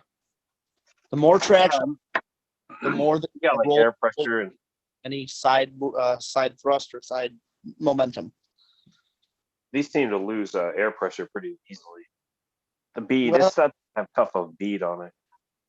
Yeah, they just might be leaking, but yeah, it's been a few months, 6 months since that's what. There you go. Throw that set of tires on the back of it.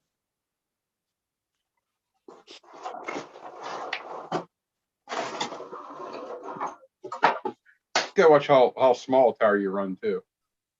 The bigger diameter, Yeah. you get a better setup, I think. I Well, think these I'd Wait, run like these an are inch. thick, like they're heavy duty for Like I mean, go-kart rims, they look like. landing. You know, they're like they're like a tractor tire. Lawn Pro, you know, What size? lawnmower. Those are like What's 5 or 6 inch. What's that? They're like 5 or 6 inch rims, like go-kart rims. They look like.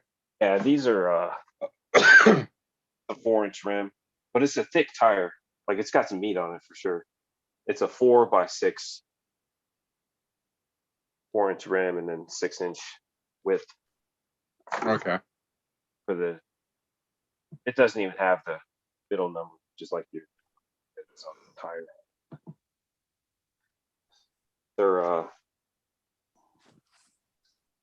They're just. I mean, they could take a pounding though if you had a hard landing. I'm sure they'd be good to go. That's what I'm worried about. I try not to get into the habit of having hard landings.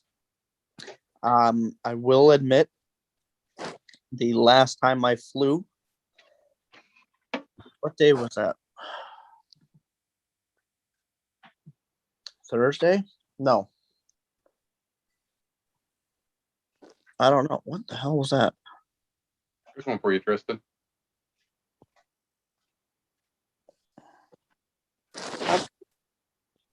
I don't know, but if you got to look at like how your balance is, and you know, what I mean, Recognize the how your motor? curve bounce up and your cord line Like a like that. mini plane frame. That's my frame. The one I bought off you. On a trike. Okay. Do you have another picture of it from the side? Find it here. Should have one.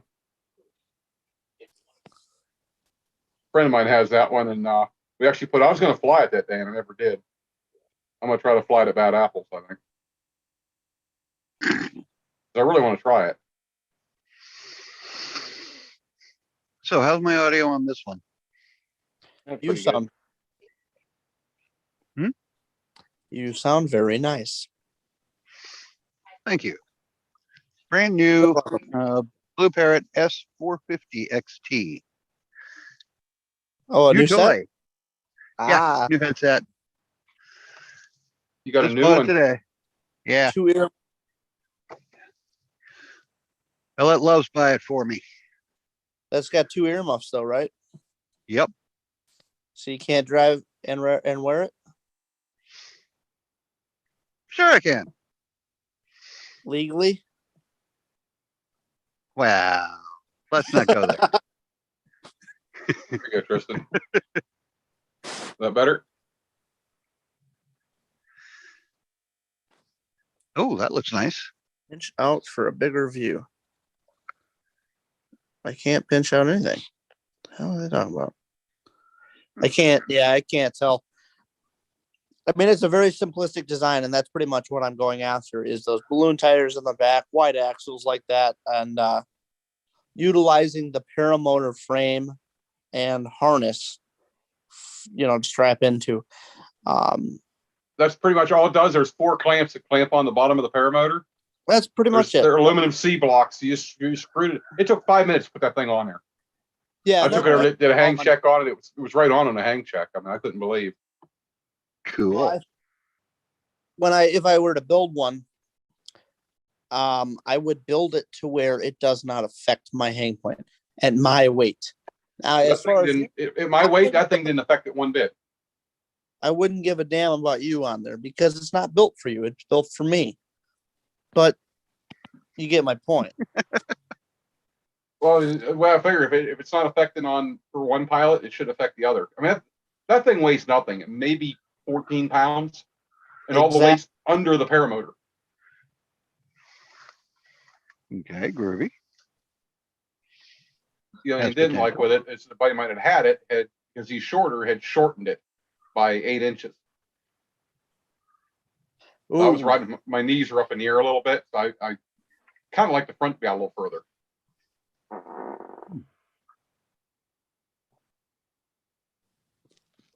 But after looking at it, I could probably make a copy of that thing real easy. Yeah.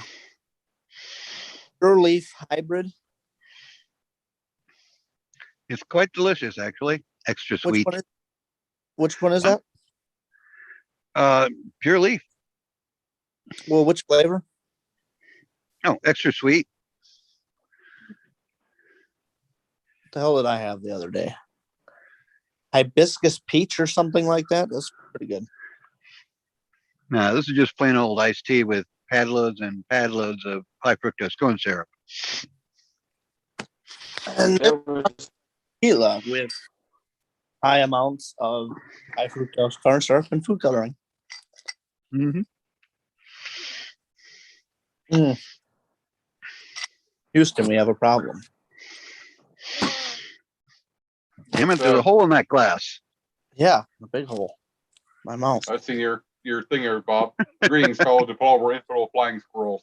Thank you for the donation, Bob. Flying squirrels. Absolutely. Blackhawk had that ranch. They do that yearly thing at the ranch that was going on. Yeah, last weekend, I guess. Yeah, my sister's in Arizona. That'd be a good place to go, because it's not. I think it's on the inland side, not on the west coast. Well, he said they had wind got nasty Saturday at sunset. Pilot had a full collapse at 400 foot, spun him 180 degrees, dropped 150 foot before the wing recovered. Yeah, That'd have been a wild ride. Yeah. that's probably still kind of chilly there. Probably not as bad as the Midwest. Well, I'm not really looking forward to it, but I gotta go, y'all.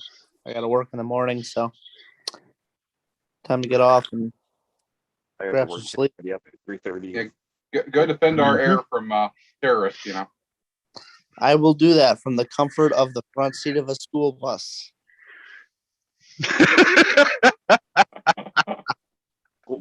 Join the military, they say. It'll be fun, they say. See the world, travel, gain an education. Do all- What do I'm a fucking driver stationed at Scott Air Force Base, and I've never And left. you fell for it. Hey, you know, crazy Uncle Bob, the Yes? difference between you and I, you have to log your hours. I get paid salary for doing the same shit. Yep. Yeah, but Bob makes more money than you and gets to see the country. Fucker. You weren't supposed to point that out. All right. I'll You catch could be y'all doing the later. exact same job for more money Yup. and not be under control, Uncle Sam, except for the logbooks. Yup. And the logbooks means you don't have to drive for 18, 19, 20 hours at a stretch.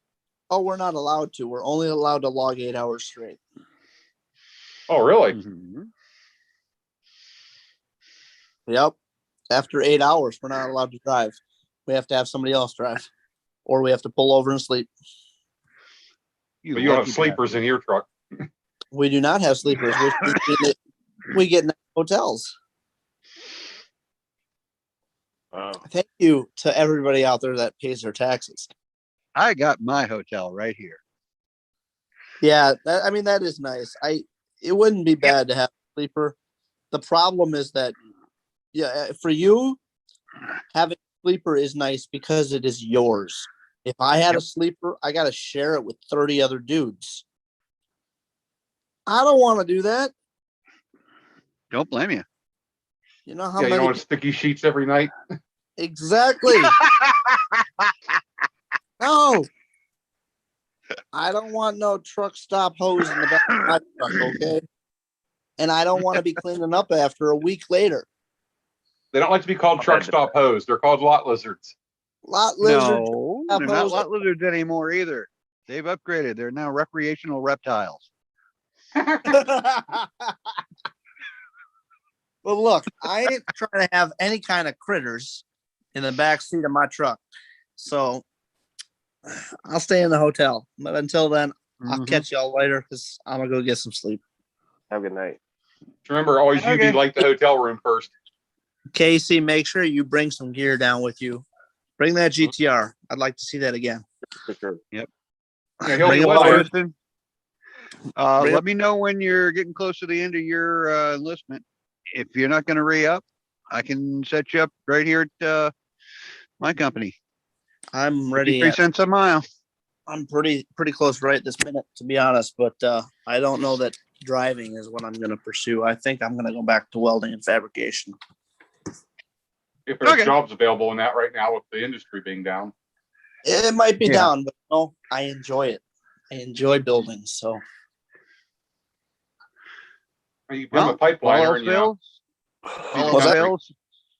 Yeah, you can always just do this until the No. economy goes back to work again and jump out of the truck and back into the welding. yep. All right. Until next time. Blue skies. Later. Peace. Keep the blue side up. Yeah, we'll get you in the air, Casey. Yeah. How do you like the top 80? I fly it every day. That's what Genovic's trying to get me to. He's like, man, I think top 80 is the ticket for you. And I'm like, I mean, not that I'm against it. It's just that I need something I could throw on that quad. And I didn't think that I had enough balls because he was selling a mini plane with a top 80. And, but I got too much stuff as it is. I don't need it. I tell you, for foot launching, the top 80 is an amazing machine. Okay, is top 80 a power motor or is that an engine? It's an engine, but pretty much if you buy a mini plane, top 80 is the engine you're going to find on it. So they're starting to now put the Okay. mosters on them, but Yeah, the Atom 80s too. I don't know about.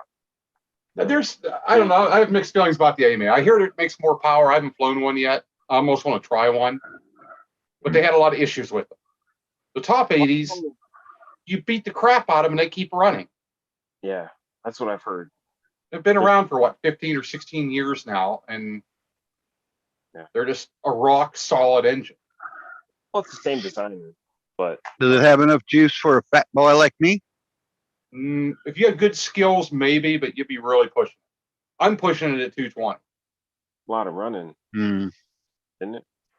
It can be. It really shows your skill. You fly an underpowered motor, you really have to. I wonder if you put the 30 meter on it, it'd probably. Yeah, a bigger wing would help. Well, I was thinking about getting a Mojo XL. That's what you're going to need anyway for your weight. Yeah. 242. That's It's like, ew. What are you looking at? You gonna go foot launch or I may have to go trike because I need to talk with my doctor about it because I found out last week that I have a collapsed disc. oh, yeah, that might be the better Like- option. Your age, because I see a Yeah. lot of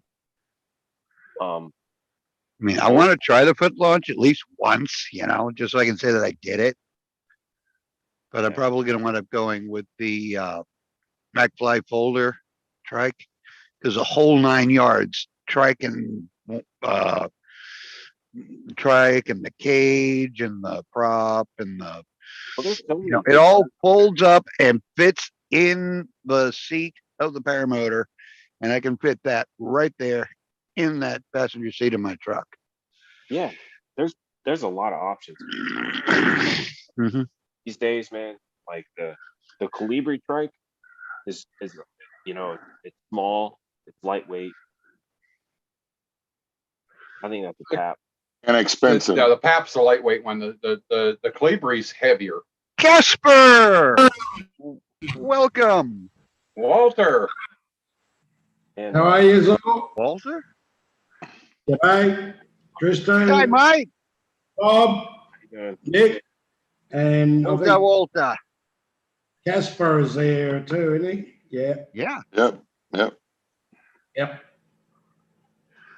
You missed Keith and Nope. Tristan. What's going on? Same stuff. Monday night, like always. Yep. Same nightmare, different day. You had bad weather over there or good weekend? Had decent weather today, but I ended up working till after dark, so I didn't get to fly. I can't win with that stupid weather since I got that seed. You still Nothing. haven't got it in the air, Caspar. Nothing. Oh man. I was happy when the customer said, you know, you can't have me the 1 week. I said, good. And then I got it on Monday and it rained the whole week. And then I had to fly to St. Louis for the week. I spent my whole last week in St. Louis. It was freaking windy as hell. You didn't stop up and see Keith while you're up there? I don't have his contacts. Okay, Friday I had nothing. I had nothing going on. I couldn't get a flight back home. Everything was booked solid from St. Louis to Minneapolis. Go figure that one out. That never happened to me before. And so I thought about it, but it was so freaking windy. I was like, "There's no way he's doing shit." You know? He was probably sitting around talking about flying. Yeah. So then I got home, and it's been raining and nasty since then. So it's still in the original package. Well, kind of. Let's be honest. You pulled it out and looked at it. Damn right. You can't have a new wing more than an hour without opening it up. He's been sleeping with it. What are you talking about? I haven't sleeping with it, but I will admit it's in my bedroom. Yeah. Hey, I sleep with all my wings. They're in the trailer every night, right there at the foot of the bed. You got a new trailer, you said, didn't you? Yeah, you've seen the new trailer. Oh, I thought you got another one. No, not yet. I'm working on it. Oh, okay. The way it sounded like you got another one. I'm working on a 47. Wow. What? Yeah. Well, Pass motorhome.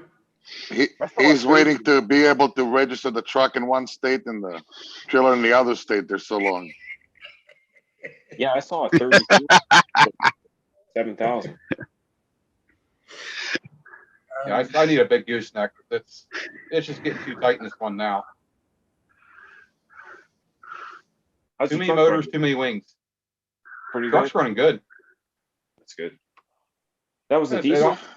Yeah, it's almost 300,000 miles. Yeah, I was actually looking on an auction on a 650 or 550. Then peel off the box and put a habitat on the back. That'd be different. Kind of like the expedition. Mm-hmm. If you really want to have fun, go get you an old Kenworth or Freightliner semi, but it has a sleeper in it. Take the sleeper off and mount a full-size camper on the back of it. Too heavy. They're way too heavy. If I go that route, I might as well go to get from the what they call LMTVs from the military. Oh yeah. They have their old mechanic. They have the old mechanical cat in it. Mm-hmm.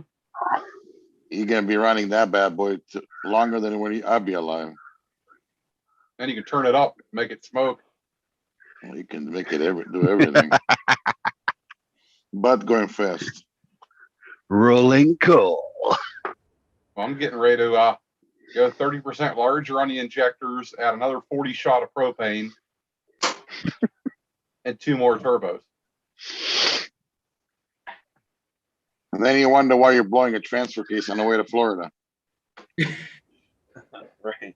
Hey, it's only 1,900 horsepower, and that transfer case held up that without a problem. Well, not really. Well, what happened with that thing is that there's a flaw in that transfer case. It's got a damn oil pump in it. Oh, the transfer case has a flaw, not that whole bunch of more horsepower you put through it. Well, what happened? We actually researched it. What happened to that case? Because I have the case here at the house. The oil pump, while it wobbles in there, and it rubs a hole in the case, and then it leaks all the oil out, and that's what happens to them. Oh, damn. That blows chunks. Yeah, literally. Got a picture all of over the that? road. Yeah. Got a picture of that hole? Not on my computer right now, but they're on my camera. But do No, they standard truck, does it have that trouble or just yours? No, all of them. That's actually a known problem with that transfer case. So much that GM made an adapter kit. You got to take the transfer case apart, pull the oil pump out. There's a plate that goes in there to keep it from moving around as much, so it doesn't wear a hole in the case. Mm. In fact, the new case I have in it has that plate installed in it now. Good. And how long is that plate good for? They say it should never wear out now. Has the Ah, transmission got a cooler? It has two of them. Yeah, because you're towing, so that's probably more damaging than what the way you drive it. Towing doesn't do much good to transmissions. nothing wreck transfer case worse than plowing, period. mm. Yeah, plowing tears them up, tears everything up. U joints, transmissions, transfer cases. Okay, truck and tractor pulling. We'll do a number on your drive line too. I'm sure it will. I learned to build Yeah. very good hardened drive lines after doing truck and tractor pulling for years. I had a 1500 Ram years ago. There were only 3,000 of them were made. It was made actually on a 2500 frame. It had the 5.7 on it, and that was built for they call it camper edition or something like that, which was always a pain in the rear end because you go to get parts from Napa. It was you had to know the engine was from the 2500, the frame was from the 350, and I mean it was a mixed bag of depends what assembly on the truck. It was made out of whatever, what 350, well 153, 2500 or 350, depends what it was. So it was every time you needed the parts was you had to dig for figuring that out. It was one of those weird clusters they built. There are 3,000 of them. The great truck, absolutely great truck. But it was, I mean, in 90, I think it was a 94. It had already power lock, power windows. I mean, the thing was like it was a pimp mobile, you know. It had all the goodie. It had a 4-inch, what you call it, lift kit factory. And, but what's that noise? Who's sleeping in the background? Oh, damn dinosaur attacking something. Yeah, some. But so they had the wiring, like you had the what that 11-pin cable for the inside the box. So you can do a fifth wheel, but it was 1500. It was pretty interesting vehicle, but it was only 3,000 of them were made. So it was like cheap. I never did get the exact number of the year of mine that was made, but there wasn't very many of them. It's that half year one that they built, and it makes it kind of a pain because when I order parts, I have to make sure I get the right numbers for everything. The LLY motor is different than most of the other ones. No, that truck was weird. I mean, you needed a brake line. It was a totally different. It was not, not related. The engine was something else. The lights were something else. I mean, everything that was from a different model. It was like what they were trying to make is a 1500 that can haul campers. That was kind of to try to keep it under certain legal requirement for private ownership. It was ownership. like Chevy's camper special they built back in the day. That's what it was. Yeah, back in the '80s, Chevy did that. They made those, and there was like they were bastard trucks because the frame was different than the standard truck. The transmission and the rear end was different. I mean, the thing was a beast. It was a great truck. But I live in Minnesota. I just rusted the hell out of it. They don't use that beet juice on the road that they're talking about. They're right. They do I like don't think- Ohio. They use that liquid car melter stuff that Sodium heats everything. chloride. You have to see some of our bridges, all the new Right. ones. They have sprinkler system built inside the bridge. So you have a bridge, and there's like a shack next to it with tanks, and automatically Oh, you just drive. sprays it on there. Yep. You're driving right off there. It's like, it looks like the what you call it, those cat thing, the stuff that shine, what do you call it? Cat eyes or whatever you call them on the roads, those reflectors they put on the road, Hmm. That's what they look like, but there's holes in it. And it sprays. You're driving, all of a sudden there's all those sprinklers popping right up there and spraying the shit on there. And it's green, and it's gonna cost you green. What do they spray? You don't ask. Sodium chloride. Far out. There's calcium chloride and all kind of other goodies. Yeah, Calcium calcium chloride. chloride that they use out here in Ohio a lot. In fact, I seen it just on the way out to Salton Sea. I was following a tanker truck. It had state logo. I'm like, what the heck? I realized it had a spray bar in the back of it. It looked like a regular acid tank, one of the little narrow ones. It was a 53-foot semi trailer with a spray bar, and they were spraying the highway with the liquid car melter. I mean, think about it. I'm driving at like I don't know, 10, 15, maybe 20 below, plow in front of me. It's where the plow finish, behind under the plow, it's still white. They scrape it, it's still white. Then they spray that, from the back, that whatever they spraying, by the time my tires on my car is are already touching the asphalt. That's how fast it melts the shit. And it's like, holy crap. Good. I have two vehicles like that. It just flat out rusted out. There's no. Wow. It's crazy the stuff they use, and it's just. I think the state should have to pay for the damage to our vehicles for using it. My '93 had almost no rust on it for years. And about 5-6 years ago, I started using that stuff, and all of a sudden, I start noticing rust on the frame and getting little pinholes here and there. I use that tar, like I just sprayed my frame. But my rocker panels I put that great stuff foam in there. I'm gonna shave it off and just take a steak knife, cut it down, and try to bondo it eventually. Well, how much you pay for tabs in Ohio? Pay for what? For tabs, license tabs, Plates. plates. $60. Okay. Some states it's so expensive. It's like crazy. It Hey, depends what's on the funny? value. It depends on the weight of the vehicle and what it is. I can tell you, Yeah. it's weird. Trucks I are pay more like than- 50 or 60 for my truck for a 1-ton.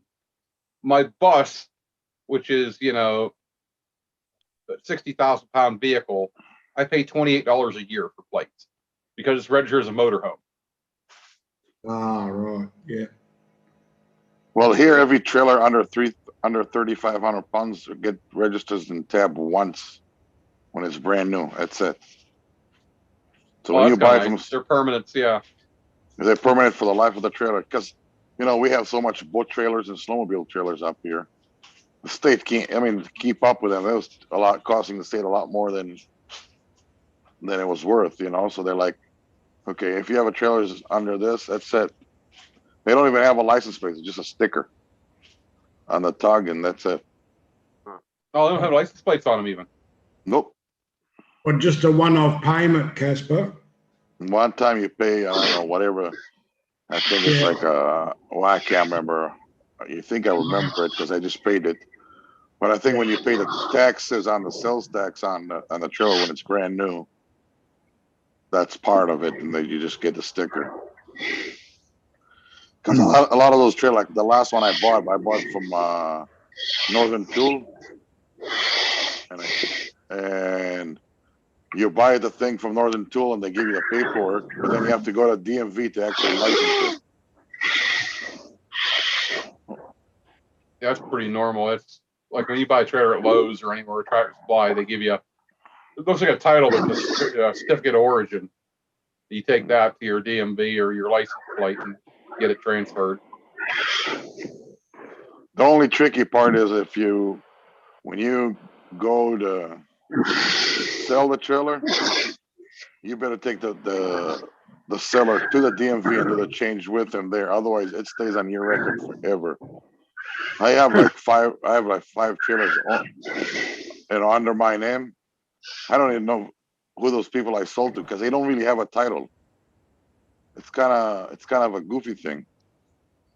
That's They pretty bad. register- If they get in an accident with the trailer, it's gonna come back on you then.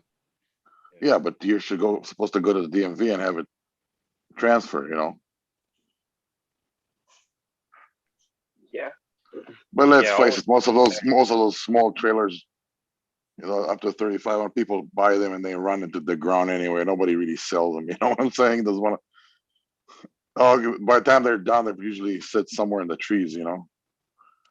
I got lucky. Ohio has a neat thing with like some of the larger trailers I have here. I use for the engine collections because they're a display. If they have engines bolted to them, they don't even have to have plates on. They're considered like a museum piece. So I've got 3 28 and 30-foot trailers here that are never had plates on them from the time I built them. Yeah, but you're also not taking them that far neither. Oh, I've hauled them 300-400 miles. Oh, you did, huh? Oh yeah, I go to shows all over the state and into West Virginia. I didn't do much last year because of COVID. I only did a couple shows, but usually I go to about 10, 12 shows a year.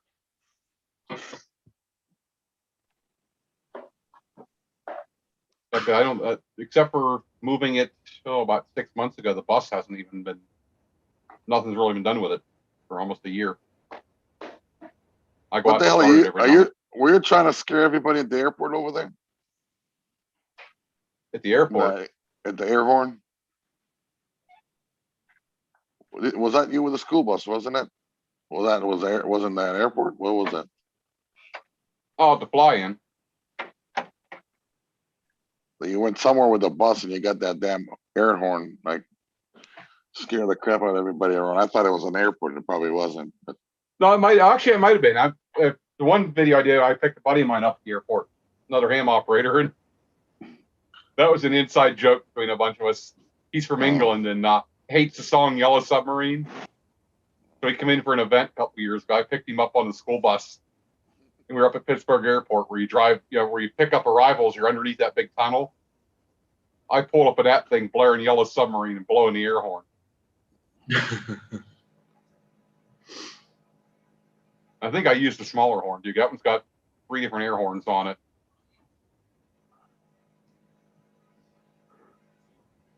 I think I've only ever used the train horn one time in a tunnel like that and realized it was a bad idea. Is that electric or is that air powered? No, they're air powered. The train horn's an inch diameter outlet to it. It takes a 40-gallon tank to blow it. by the way, you were talking about that crash in Florida, Yeah, in Cocoa Beach. That airplane had more damage getting pulled out. DT props. They told it out when they pulled it out, the towing company. Oh, they did. Well, that's the last I heard. Yeah, that's probably going to be a museum piece now. Because they didn't know it was damaged at all from the landing. No, he did a hell of a job. Was that the one in Cocoa Beach. Florida? Yeah. Yeah. Yep. Saw it on the news yesterday. That was from Sun and Fun. Is that right? No, Cocoa Beach Air Show. Cocoa Beach. So Oh, okay. They do both the air shows the same weekend. And some of the performers run back and forth between the two. Like Blue Angels run down there and do their show, but How far apart is it?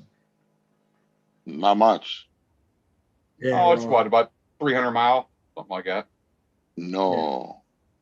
A lot less. Is it less than that? Because I mean, I may be totally wrong, but from what I remember, they had for the Cocoa Beach, they block airspace, and it's kind of has to do with the arrival or departure of sun and fun, so it can't be that far away from each other. But I may heard it wrong too. So No, I thought it was a little further down for Cocoa Beach. I can't remember where they're at in relation to each other. I thought Cocoa Beach was more down towards Miami. well, it is. Well, yeah, apparently, yeah. I thought I know it was So the years they, I did it, because I flew both of them years back, and I know it was like a 2-hour flight for us. From I one to may the have other. told it wrong. it actually looked like it landed pretty well, Casper. So you're saying they wrecked it, pulling it out? Yeah, the salvage Yeah. people seem to dragging it out of there Yeah. because they dragged it out of there fairly quick. Oh, they're afraid of the fuel getting into the water. Yeah. I think if they could have put some airbags under it, floated up a little bit, put the gear down, they could have pulled that thing right up on the sand without a problem. Well, they grabbed the tail than the ingot. From the video I've seen, but again, who knows if that's the truth? But that's what it looks like. Yeah, because if they'd have got the gear down, rolled it up, powered up the hydraulics somehow, and pulled the wings back, you could put that thing around a flatbed and haul it back. I mean, you can imagine just having a good old day on the beach, all of a sudden the damn thing start chasing your way. I mean, he was landing fairly close to the people there. Yeah. It Well, wasn't he was far. trying to keep it in the shallow. He was trying to keep it in the shallow. Well, yeah. Yeah. Yeah, pretty close to people though. Yeah, he was definitely close to. I think he went over top that one surfer. Yeah, I didn't pick the surfer, but yeah, the swimmers were pretty close. But No, You there were was a surfer. Was after he landed, rode right behind him on a wave. oh, okay. Were you at Sun Fun SpaceX or? is doing another I didn't launch on the. I didn't Go get to go there. I thought that was 22nd. your plan.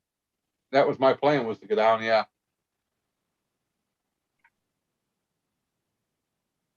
Isn't there a flying? No, not this week.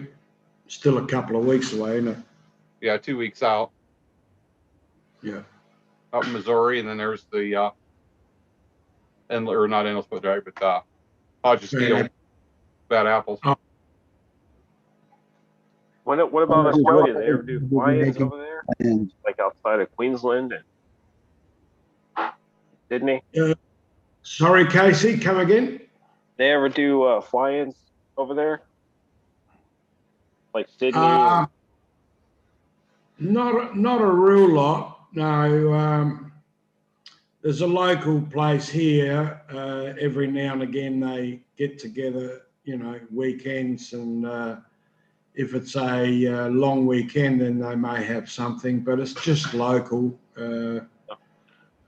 Kangaroo distance jumping is a lot more popular over there. Yeah, the sport's getting bigger slowly, but as you know, over here it's regulated.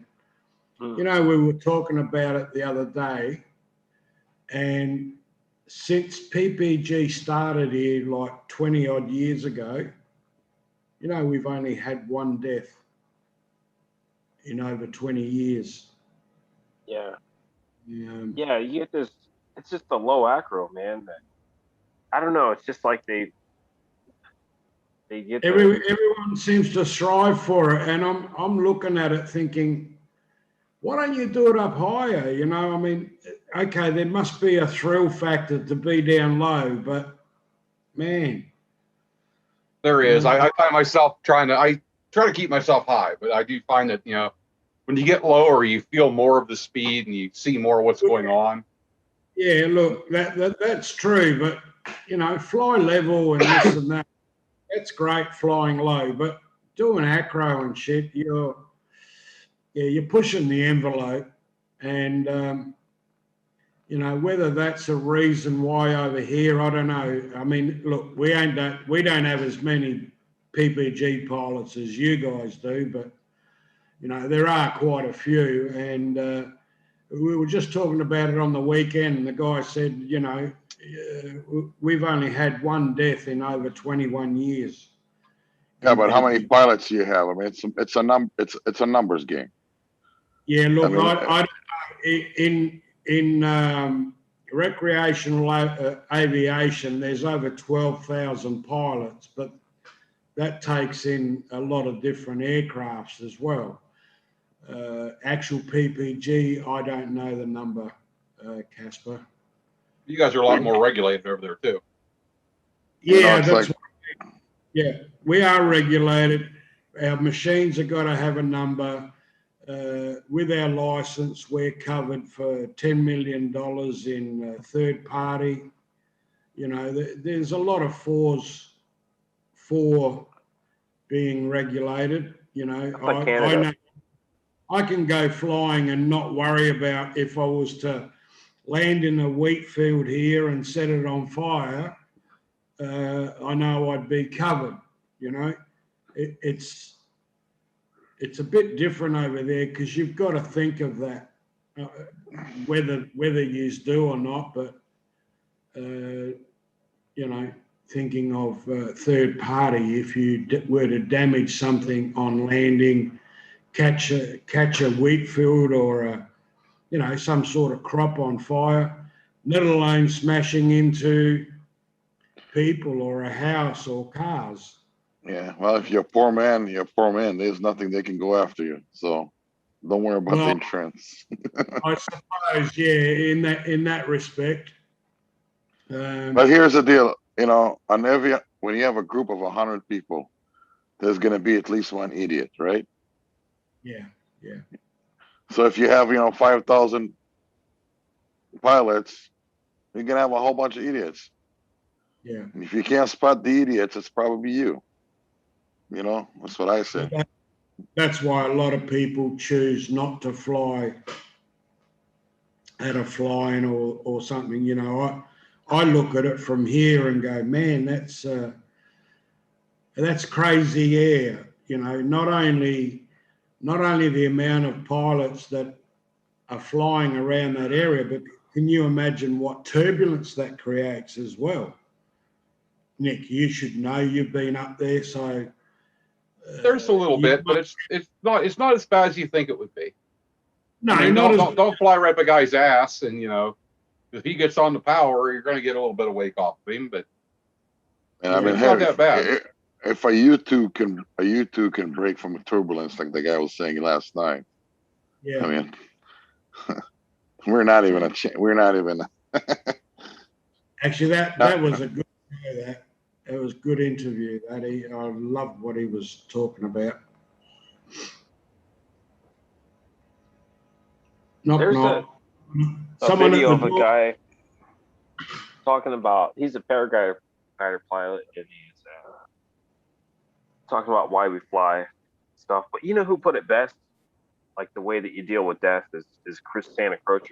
He kind of explained it, the way that people need to handle it. I think that's my opinion. I think some of it truly, Casey, is peer pressure from watching other people do it. Right. I mean, we know people like Tucker and this and that make it look simple, but is it? I can't say because I haven't done it personally. I fly PPC. I don't do any acro shit or anything like that. But we all have to make our own risk assessment and our own skill level. That's the big thing. Yeah, but at the same token, why put yourself in that predicament? Yeah, and they'll argue, why wouldn't you? Everybody has their cup of tea. I mean, some people that's their gig. Some people, here's the deal: is everybody's talking about all the time. Oh, we can be there, we can fly. It's not if we can do it, should we do it? Everybody's talking about all those safety, even ain't that this the training and this the training. How about teaching one more thing? One thing. Common is sense. decision making. You know, I mean, decision making is everything. You can take half of the damn what they're trying to teach in the class and say, just throw that away and just do common sense and you know, and decision making, and he'd be a lot safer than anything else. No, some people will make the decision to go and do acro. That's their preview.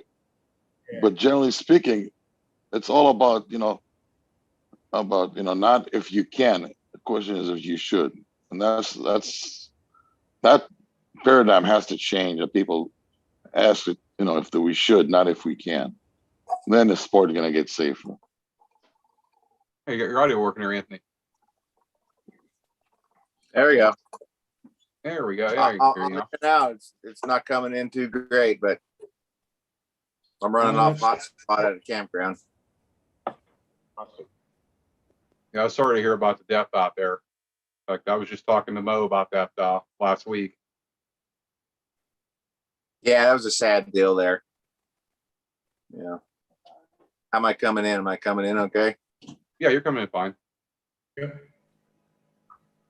Yeah, that was a sad deal. You know, I got quite a bit of video of him, you know, flying around with his dog. He was doing some acro and flying low to the ground. You know, so. Yeah, that seems to be the biggest killer right now of pilots is low acro. Gonna bite you. I actually have some videos from when I was out in Salton Sea flying with him. I did a wingtip bump with him with the dog a couple times.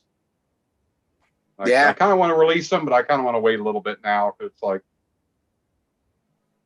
it just feels first question weird. everyone said was, "Is the dog okay?" You know, I said, well, he wasn't flying with the dog at the time. Yeah, that's rare because every time I ever see him in the area, he had the dog with him. He always had the dog with him. Yeah. Well, at least the dog is okay. That was always the coolest thing to see him at a flying with the dog on his lap like that. Just, you know, the dog would like look over at you, like just, you know, check you out. And Anthony, having seen that, what's your thoughts on this low acro and stuff? Like, why do people put themselves in that predicament? Well, you know, everyone loves a little adrenaline rush, is what it is. You know. Yeah. What I like to fly low. I mean, it's always fun, but I try to do it into the wind and a nice big field in front of me. Yeah. You know, we're this past weekend we were just at the Black Hawk Fly-In. We had a kid there who was just over 50 hours. Just took his training last August, and he's already got 50 hours in. But he was doing some acro like, you know, I've never seen before. That's man, you're flying like that already. You know, you haven't even been doing this for a year, but that's what they do. But I try to limit the risk. I always want to limit the risk. You know, let's. Well, the thing is, like, you can do that, but just perform it up high. You know, stay away from the ground, really. Walter, you went drag racing for how many years? I mean, you're putting us just stepping yourself to a rocket and going between two walls. I mean, it's not. Look, I mean, everybody has their risk tolerance. Everybody has, you know, what they want to do. There's nothing you could, you know, that's kind of what it is. Look, we know we could kill ourselves or get involved in an accident, become a paraplegic, but that's in the back of your mind, not at the front, okay? Because the safety factors inbuilt in the car, your helmet, your safety gear, arm restraints, all of that's to help you should you have an accident. But yeah, but a lot of it is just mental. You don't put yourself in that predicament to have an accident. It's the same sort of thing. When you start playing close to the ground, where you're in that envelope where you're going to get hurt, you know, it's putting yourself there. I don't know. It's just, like I said, I'm not into acro. I only fly a PPC, so I just fly you know, normal style. I do fly low, but in a straight line and shit, really. Yeah, it's just look like Anthony said, it's the adrenaline. I think sometimes it's a bit of peer pressure as well. Someone sees someone do something, whether it's Tucker, whether it's whoever, and naturally you want to try and repeat it. But Well, long as to you look at know, this, yeah, you know, we had a Model T. There was no seat belts, no helmets. Then we got the vehicles a little bit faster and the motorcycle faster. Instead of just slowing it down, we just said, okay, let's put the helmet and the seat belt, you know? Yep. And then the cars got faster. Then we said, instead of just driving at 55 or whatever, oh, let's go faster. Just put airbags. You know, that's human nature, you know? We don't ever stop. Yeah, but then again, when I got my license, which is 50 odd years ago, I remember back then, right, we used to have about 340 deaths a year in our state. Now we're lucky if we get 100, and there's 3 times the amount of drivers on the road. So, you know, we've eliminated things through seat belts, through airbags and all that, and better roads, really. You eliminate accidents to what we used to have back in the old days, what was accepted, 300 and something deaths a year. You know, now we're down to under 100 on the average in our state, in Australia.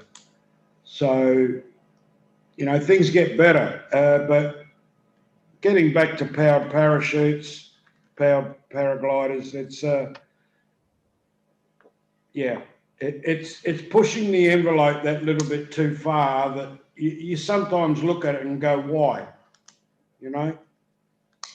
It's usually the adrenaline. Like I found myself, I'm an aerobatic pilot. I did it for 17 years as a career. Yeah. So now just doing what I used to do in the airplane on the paramotors, kind of what I'm trying to do. Yeah. But I'm taking it easy and learning. And every now and then I screw up, scare myself, and I back up, go back to it again. Well, if you've got the height, it's okay, isn't it? I mean, unless something drastically go wrong, but if you're high enough, you throw your reserve. So, you know, you can get out of shit long as you've got the altitude. You know that yourself. Even with an aircraft, you know, if you're below a certain height, you've only got seconds to act. And in a powered parachute, because we got rags and fucking strings, we're not solid. So you've got that collapse, that gift wrapping. That's probably the worst. That's the one that scares me the most, getting gift wrapped. Yeah. Yeah. But you've also got to put yourself into that, you know, there's not many ways really you can get gift wrapped, is it? Any type of collapse where the wing shoots in front of you, it could happen. Anything that cause you to fall into that wing. Yeah, you got to be above it though, don't you? Yeah. Well, if the wing shoots in front of you, you're above the wing real quick. Yeah. Yeah, but then again, it's also a matter of catching it before it goes. I don't know how. Like I said, I'm not a PPG pilot, so I can't tell you how quick and whether you can, you know, recover from it. You know, in 10 years, it's going to be like the X Games. Like, you're going to get somebody that's going to do the backflip. And as the sport progresses, I think it's going to be, you're going to get a group of people that's going to push it, you know, and yeah, you know, it's going to be like, you know, I mean, like 30 years ago, there was only motocross guys. Now they got into the freestyle in the 90s. And it was like, I think it's going to progress like that. Like it's going to be, just totally, and then it's going to blow up, and then the regulations are going to come. But that's my The opinion. more people that get into it, the more people are going to start doing acro, and that's exactly what's going to happen. It's going to get to the point where people are going to do stupid stuff and get us regulated. Yeah, I mean, you got like paragliding, which is, they do that stuff. Not often, but they can do infinity flips and all that stuff. But there's guys doing infinity tumbles with a motor. Yes, I know. But that's true, but they're also a long way up. They're not going to do that No, they wouldn't do that right, close to right. the ground. specifically close to the ground because you haven't got a motor to get you back up. Generally, with a motor, you can be playing at the ground, and next minute you're 1,000 feet up. So, with paragliding, you haven't got that choice.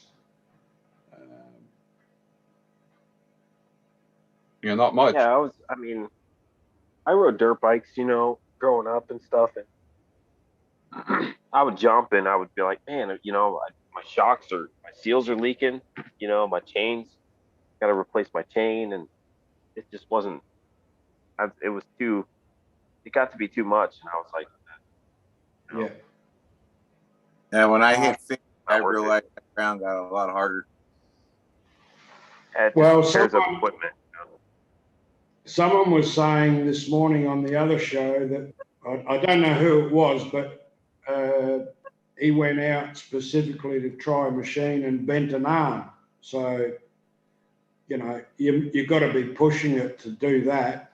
Couple months back, I saw a guy in Wisconsin does wing over with a Kurt Vista special. Oh, That had been scary. It looked pretty good. Like, wow. I'd just be afraid of something break on that trike, especially with a large G load coming out of a wing over. he seemed like it wasn't his first time, unless he was really lucky, I guess. But looked like he was doing, Yeah. Pushing the limit again, but it's not saying that the machine wouldn't take it. We'd hope it's built right. I know my machine, because it's made out of chrome moly, it's not going to fail me, not that I know of. all those, that trike and the what you call the Parajet and all those guys that has that gets connected the hoop on the top. It just, I don't know, something. Yeah. I don't know. It just all that loading on that hoop. If you look at like in the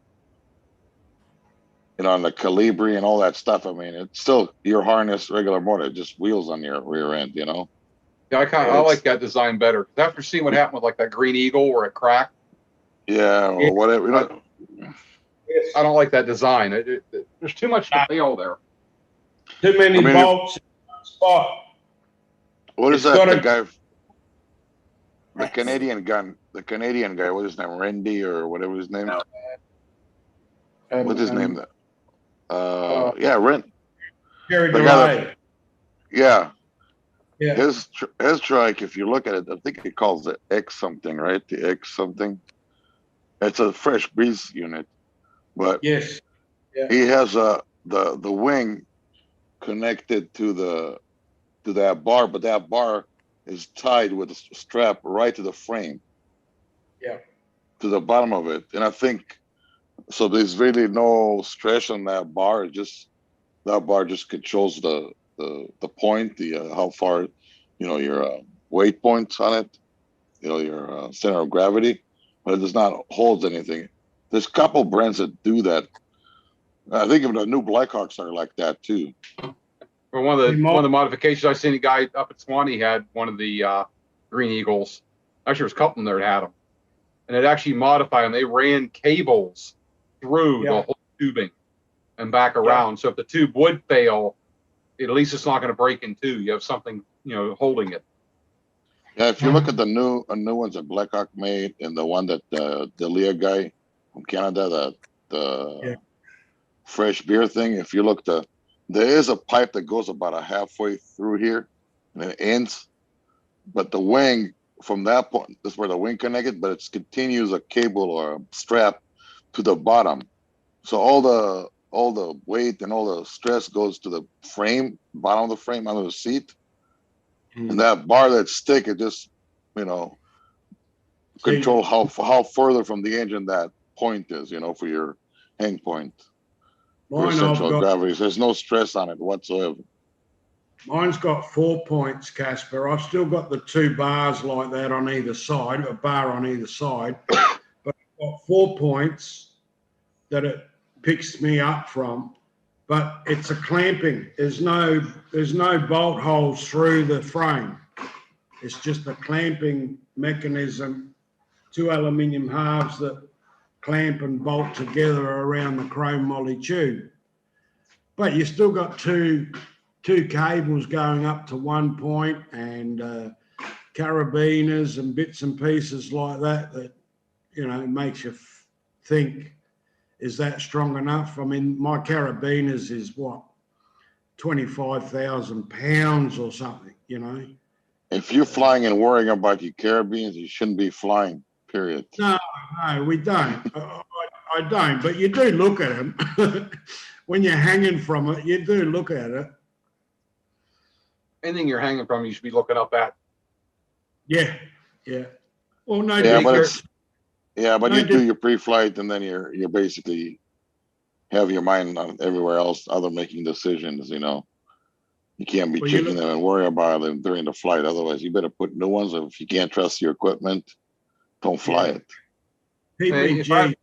Anytime I take off, one of the first things I do after I look at the wing, I look at my carabiners, look at my straps, make sure everything looks like it's, you know, in good intact. Nothing's come loose or moved or.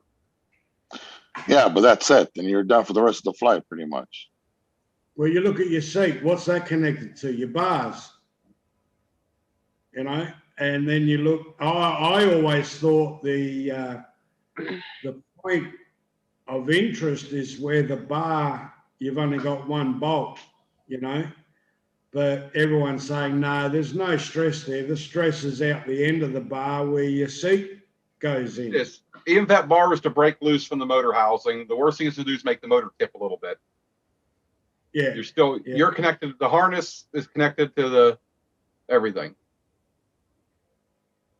Yeah, that's true. Because the bar's just hold the geometry of it right. It's not, the bar's not a critical item like you think it is. Yeah. No, that's right. That's kind of the nice design. Yeah, I always used to think of the 1 bolt as a Jesus bolt, same thing, as if like that's the crucial point, but everyone saying no, it's at the end of the bar where the seat is supported. That's the most crucial one, because I suppose if that goes, you could fall out the front. No, not necessarily. Your seat would tip forward. You wouldn't fall out the front because you got your leg straps on there. Yeah. As a guy that torqued that Jesus nut many times on a Huey's, I can tell you, you when you torque it, it's that you're done. Sitting inside and flying with that thing, in test flight, I was not worried. I was not worried about that Jesus nut. You never worried about it? Nope. No. Well, I suppose you knew you'd done it up, but hopefully the next bloke did too, Casper. You know, there's actually it's you know, that's where it came from. Is the Jesus nut? It was from the Hueys from Vietnam. Yeah.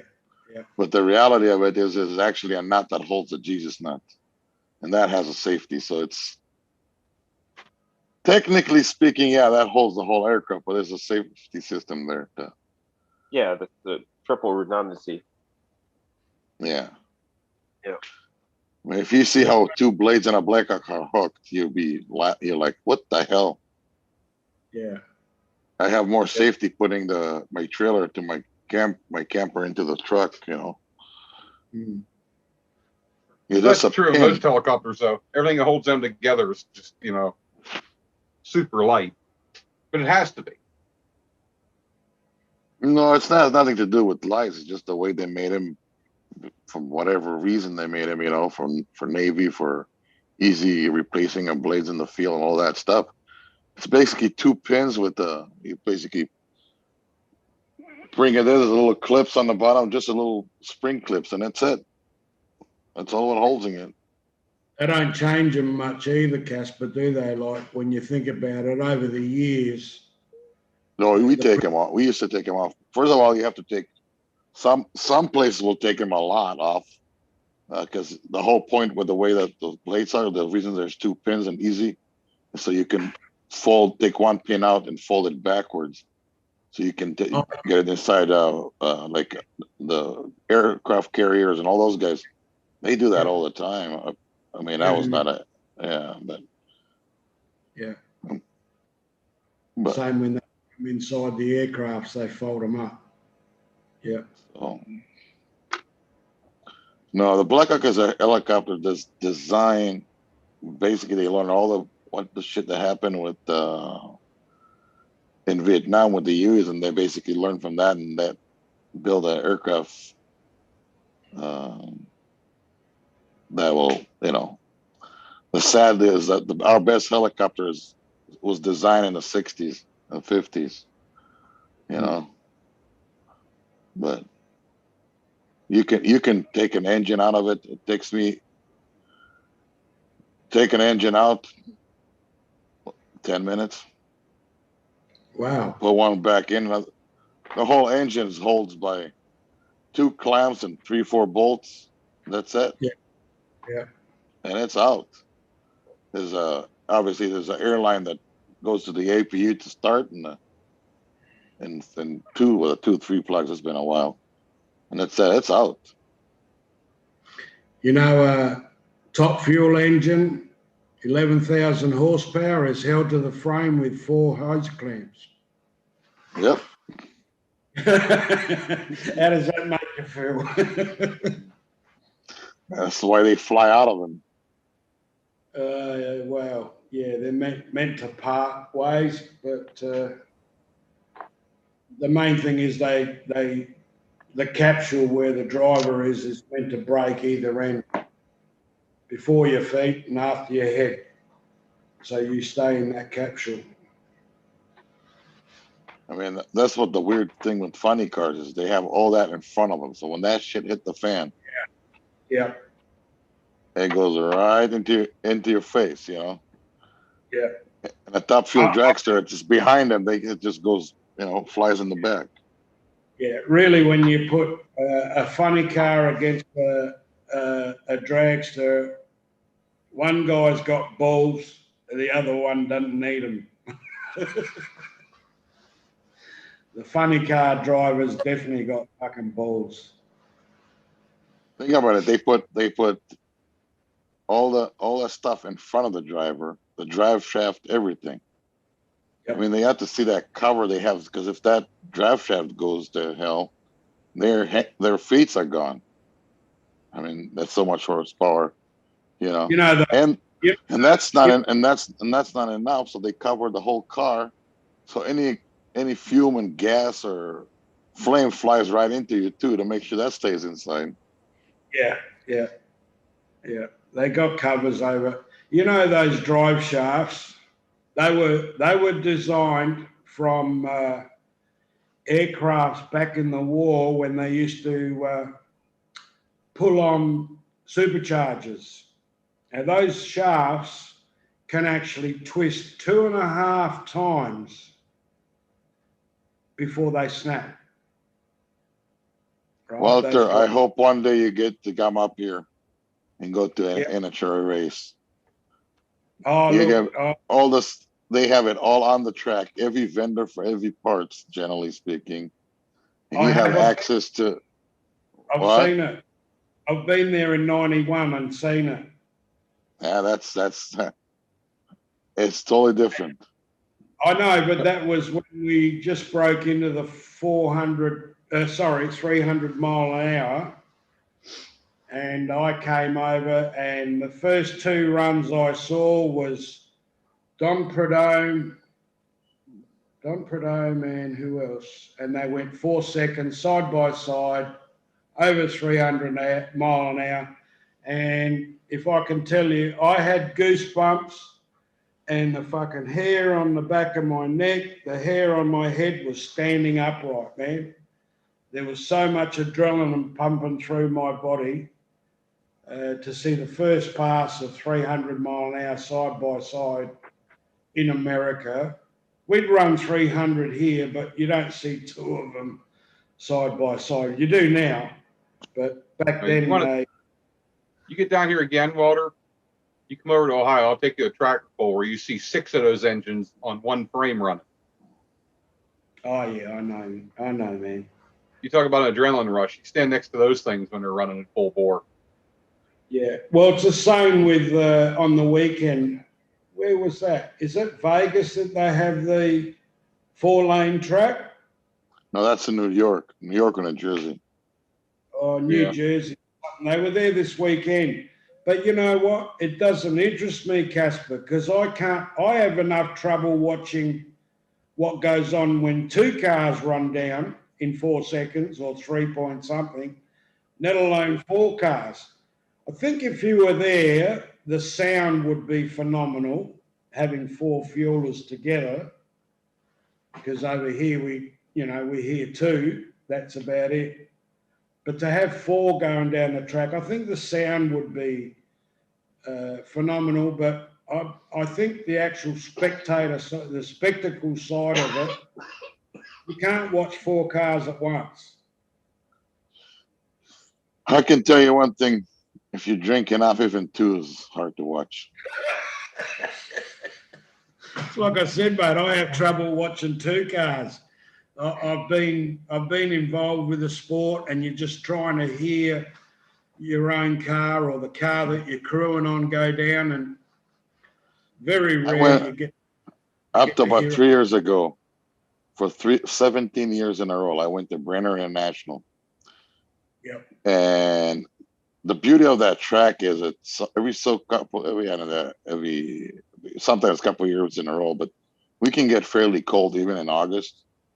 Mm-hmm. If they get a little delayed or whatever, and it gets to the later of the afternoon, they struggle to keep those engines connected to the chassis, because it's a lot more oxygen in the air, and they usually will break records like it's nobody's business in that.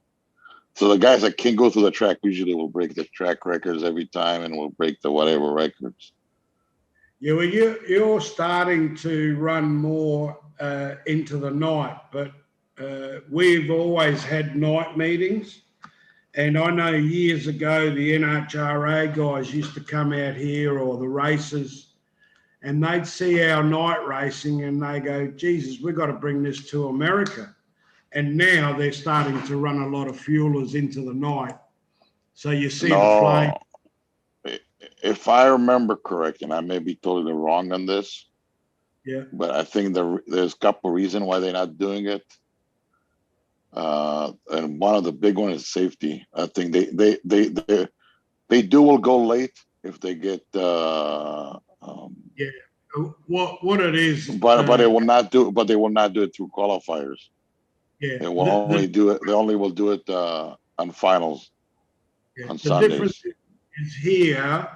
You got to remember it's a lot warmer, and the main problem is the track's got to be hot at night. Now, we used to say in the old days, if we're walking around at 8, 9 o'clock still with a T-shirt on, the track's good, okay? Because the air comes round, the air's great.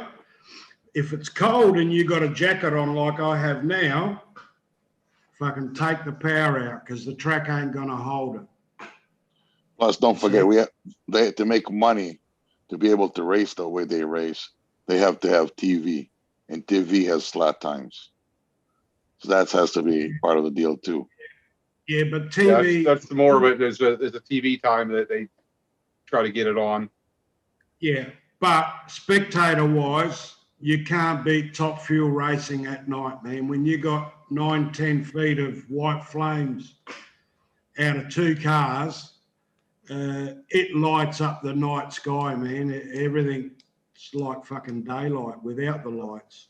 The problem here in Brader, Minnesota, when you get to those late night, there's nobody sober. Nobody is already in the stadiums. They're all already in the tent, and the campers are all half tuned in. It's the opposite of tractor pulling. You get more people out on the track at night watching it, especially at the fairs. And believe it or not, the track actually gets better in the evening because the moisture starts coming back in that track and it gets kind of sticky. Yeah. That's when you can lay some major power down, and we make better power when it's colder. Yeah, and slow speed, yeah, and higher speed, it makes it worse. Same thing here. They make generally more power at night. Although with a fueler, it doesn't change much because they can change their pulleys and they can change the percentage of nitro, where a naturally aspirated car or a car without nitro is really relying on what air is around in, you know. I can tell you one thing about the Brainerd track is it's a good track. I mean, but the special part of that, the secret sauce of that place is that it's actually you camp inside the track. It's the only place that so Brainerd International is actually 150 acres that has a road course, and the straightaway is part of the drag strips is part of the straightaway. And because of that, there's all that big space between. And it's like, I tell you what, there's people that work for NHRA or for those teams take that week off and still show up just for the party. Oh, that's right. Well, it is. It's always a party because, especially over there, it's at least 4, if not 5 days of qualifying and running. And yeah, but you don't. What I'm trying to say is atmosphere. Yeah. What I'm trying to say, every NHRA track, if there's any camping, it's done in a campground next to it or in a hotel. There's no other track that's really built for that. Yeah. And this is the only track that they asked John Force for years, every year, what's your plan? You're running behind. And he would say, keep my crew out of the zoo. That's the camping area. That was his plan for for years, people wrote ESPN, wanted to know what the zoo John Force talking about. And they could never make it the TV because there was 2 things. So finally, one year they're going to broadcast from the zoo. And they did it at 5:30 in the morning. That's till 6 o'clock. That's the only time it was rated for TV. Yeah. Otherwise, it would have been R-rated.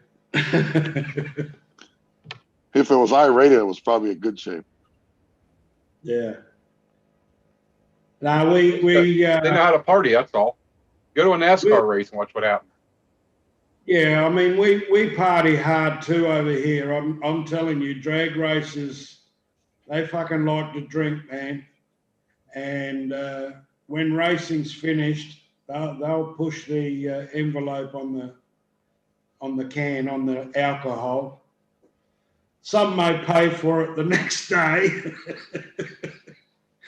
Not as sharp as you were yesterday. I can tell you that there was at least 2 drivers that I know that almost lost their sponsorships because they were having too much fun with us the night before, and they basically blew the light big time. They fell asleep on the line. Yeah. I mean, there was some good parties over there. Yeah. Look, it's the same here, and when racing stops, it doesn't mean that us on the teams we might have to keep working for another 2, 3, 4 hours, depending on we break a gearbox or something, or we'll be repairing a gearbox at night before we leave the track. We don't do it the next morning; we do it that night. So she's ready to go. The car's ready to go in the morning. Even though we might not be running till the afternoon, we do it the day before. we always plan, we get to the tracks before we're meant to, because, you know, when you travel across the country here in Australia, you could hit roofs, you could have an accident, you could blow up an engine on your tow vehicle. You got to make sure you get to the track to get paid. So we always left early and got there early and be well prepared beforehand. You know, you can't take things on chance. So I can tell you one of the things I used to show up on a Monday. That's where they open the track. And yeah, just watching the NHRA production when all their semis come in and they start everything from the hospitality tent to all those. It's like, oh my God, you're talking about a production moving a city every damn week. Holy moly. It's impressive. yeah. I went to the Motorplex in Texas. Racing didn't start till Thursday. Man, Wednesday it was like a hive of activity, and all the guys pulling in. The amount of parts boxes at the main entrance, it was like a truckload just came and fucking just dumped everything there. Yeah, Brown. just sit down. And everyone gets told that your parcels are at the main entrance, and they all rush around with their golf carts, whatever, and pick up their pieces and go back to the pits, and they're, you know, building one or two motors, getting ready for the next day. It's like full on, you know, more work's happening on the Wednesday than race days, just about. And the whole town, like Ennis, where Motorplex is, the whole town came alive. You know, the amount of motorhomes that are there to watch the track, watch the racing, all lined up on the side. And I think it was like, what was it, 78,000 people there on the final day. I think it was about 200,000 people over the 4 or 5 days. Never seen jugs of Coke, you know, like big buckets almost of Coke. You could go and buy a drink of Coke and it's like a 2-gallon bucket. Yeah, the size of stuff you guys have over there, it's phenomenal. Do you ever see the movie Transformer? The what? The movie? The movie, Transformers. Yeah. That's how it looks like. They show up with those trailers and then it all becomes hospitality suites and garages and everything. It's like cheapers. Yeah. They got to figure it out. Well, we got teams out here. They might have 2 or 3 cars, and there'll be 70 people in the pits running that team. Caterers, looking after the VIP. So much we can get him something for tomorrow. I've got. Just eat it.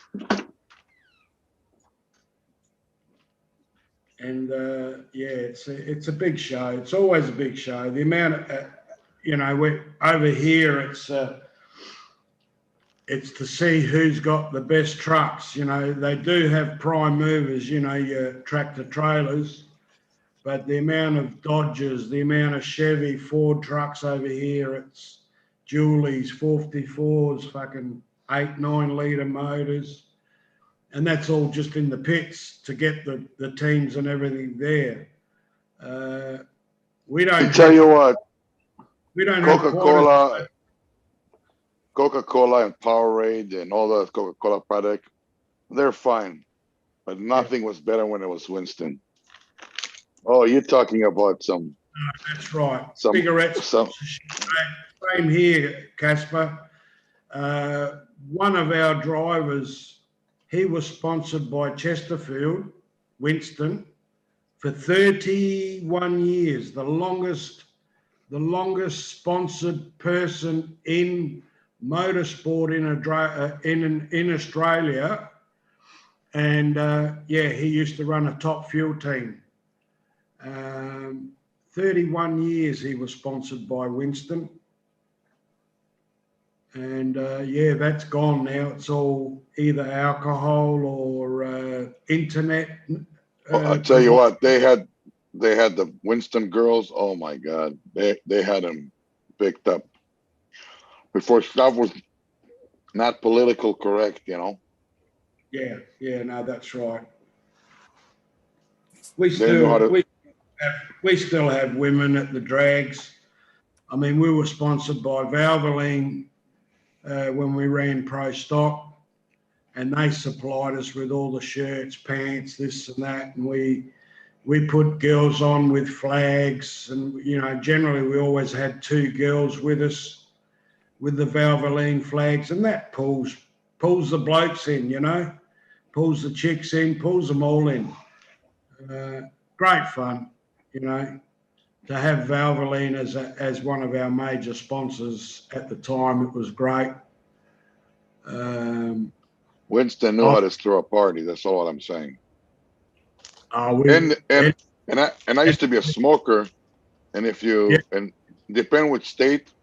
In Minnesota, if you had a pack, they can give you another pack. So, no, if you had a pack, they can give you a carton. And some state, if you say you smoke, they just give you whatever 5, 6 cartons.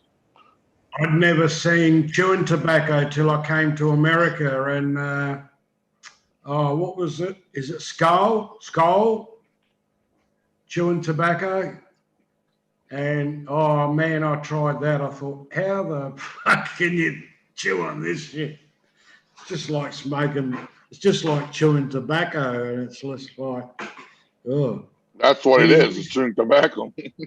Yeah, Eddie, you guys. I chewed tobacco for 20 years. Have you, Anthony? And because I say it's, I don't know, it's a funny taste. Yeah, I didn't really like it, but yeah, a lot of people do it over there, though, don't they? Anthony, what part of the country you're in? A lot of people in America. Yeah, they chew tobacco. Do they still do it? Copenhagen was my favorite. Copenhagen was my favorite, yeah. Yeah, right. Copenhagen, Amsterdam probably had a bit of wacky weed in it too. You don't chew that, you smoke that. Well, you can eat it. I've seen people eat it. When I was in service, I smoked rolling cigarettes because it was called drum back then. It's from Amsterdam. But anyway, everybody looked at it back then. I remember, and everybody was like, "Man, are you sure it's not wacky tobacco?" My sergeant was, "Give me the smell of this thing." You take it like a little baggie. Okay, it's tobacco. He thought of it because it just looked. There was one tobacco, and I can't remember the name, and nowhere to lie, it almost smelt like wacky weed, like marijuana. There's a bush out here, out in the country. When that's growing, you'd swear someone's growing fucking marijuana, but it's a weed, and it smells exactly the same. Can't smoke it. How would you know? Well, that's what I've been told. No good to smoke. Don't worry, I would have tried it if it was. It's 420 here tomorrow in Oregon, so it's a big pot festival. Oh yeah. Okay. Everyone smokes weed tomorrow. You won't have to smoke it. You just walk around town and you'll be higher than a kite, probably. Oh yeah, that's all you need to do. Just walk around town. 420. On 420. No, Every year, I'll have to make the date so I can be there next year. Make it legally, eh? I know you got states. There are states where you can smoke it legally. Is that right? Oh, between California and Oregon, you can get everything and anything you want. Oregon has now made it legally to do any drugs you want. You won't be arrested for them. Wow. Any drugs, really? Any drug you want, you will not be arrested for it, and unless you're a dealer, seller, or something like that. But what happens? go ahead. what happens with your driving, like license wise? Is that allowed? Nope.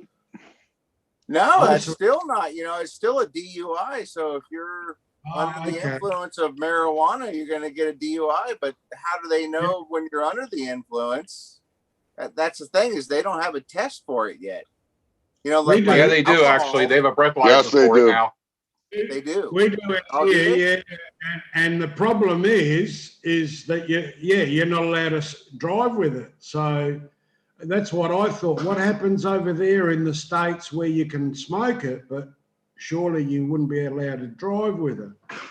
Now, I've always said it's a hypocritical law because over here we have tests for marijuana, you have tests for like speed, amphetamines, ecstasy, but they don't test for fucking cocaine or heroin.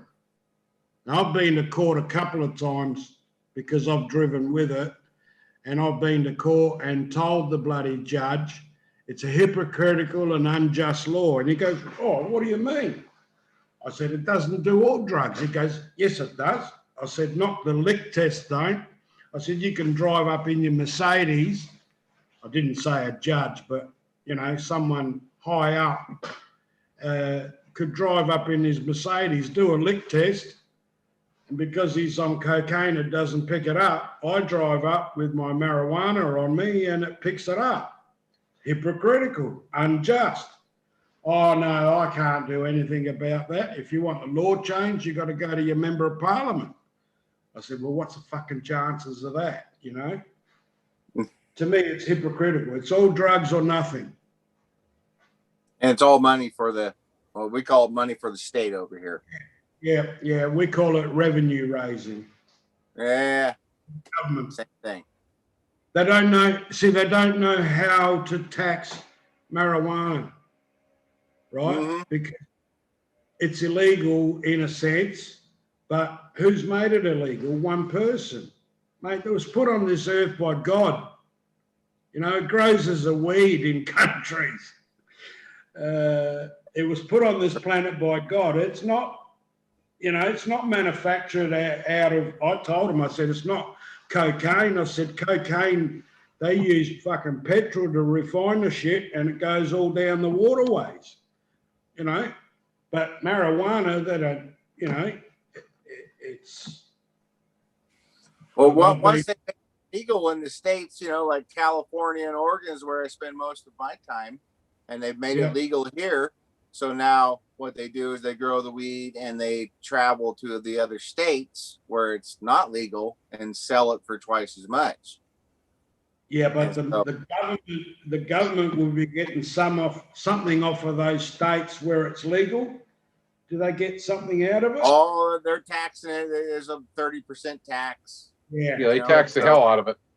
Yeah, and then you got CBD oil. See, over here they're restricting it, but they're going to be making it. oh no! Yeah. When you drive around Oregon, if you see a fence, most people don't have a fence around their yard here in Oregon. So if you see a 6-foot fence, that means that they're growing marijuana behind that fence, because you have to have a fence in order to grow your marijuana.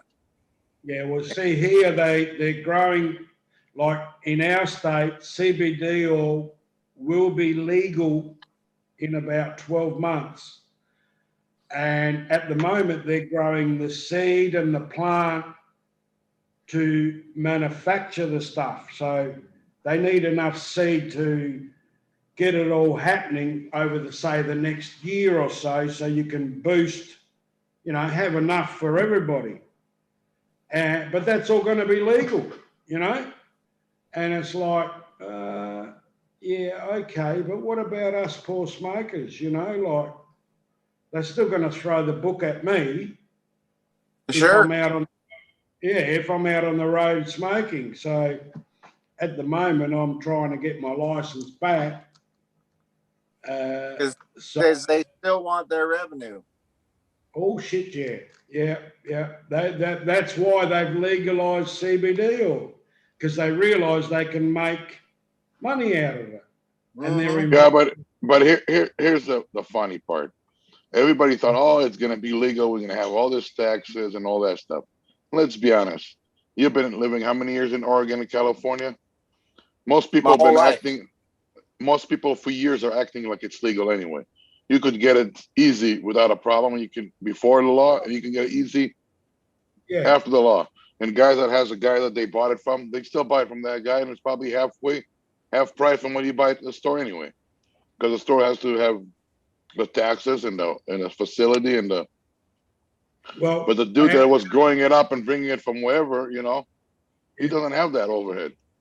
you can buy a little bottle of, let's say, CBD oil here for about $65. All right. The government want to bring it in. They're going to charge you $240 a month. My So point who's is in the state here, Hey? my point is in the state, everybody thought of that big gold rush. There ain't gonna be no gold rush because everybody's just acting like it's legal anyway. You can get it, you could get it for years here. Walk across the street and you could get it. So it wasn't like,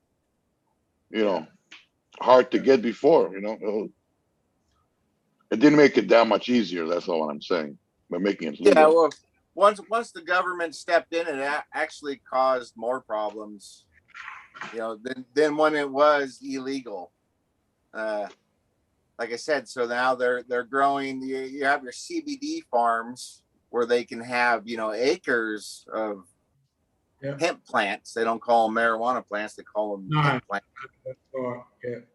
Yeah. But in between those hemp plants, they're growing their marijuana plants, and that's where they start to, cross the borders to illegally and sell them for more than what they can get in California, and then I'll have the taxes, so the state doesn't get the revenue.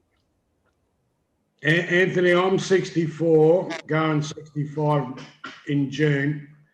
My mother used to tell me stories. She's gone now, God rest her soul. She used to tell me stories back in Italy. They used to grow marijuana, right? But they grew it together instead of like you'd grow a marijuana plant, say 2, 3, 4 meters away from one another. They grew it like you grow wheat, like one after the other. Boom, boom, boom, boom, boom, boom. And it just developed one stalk.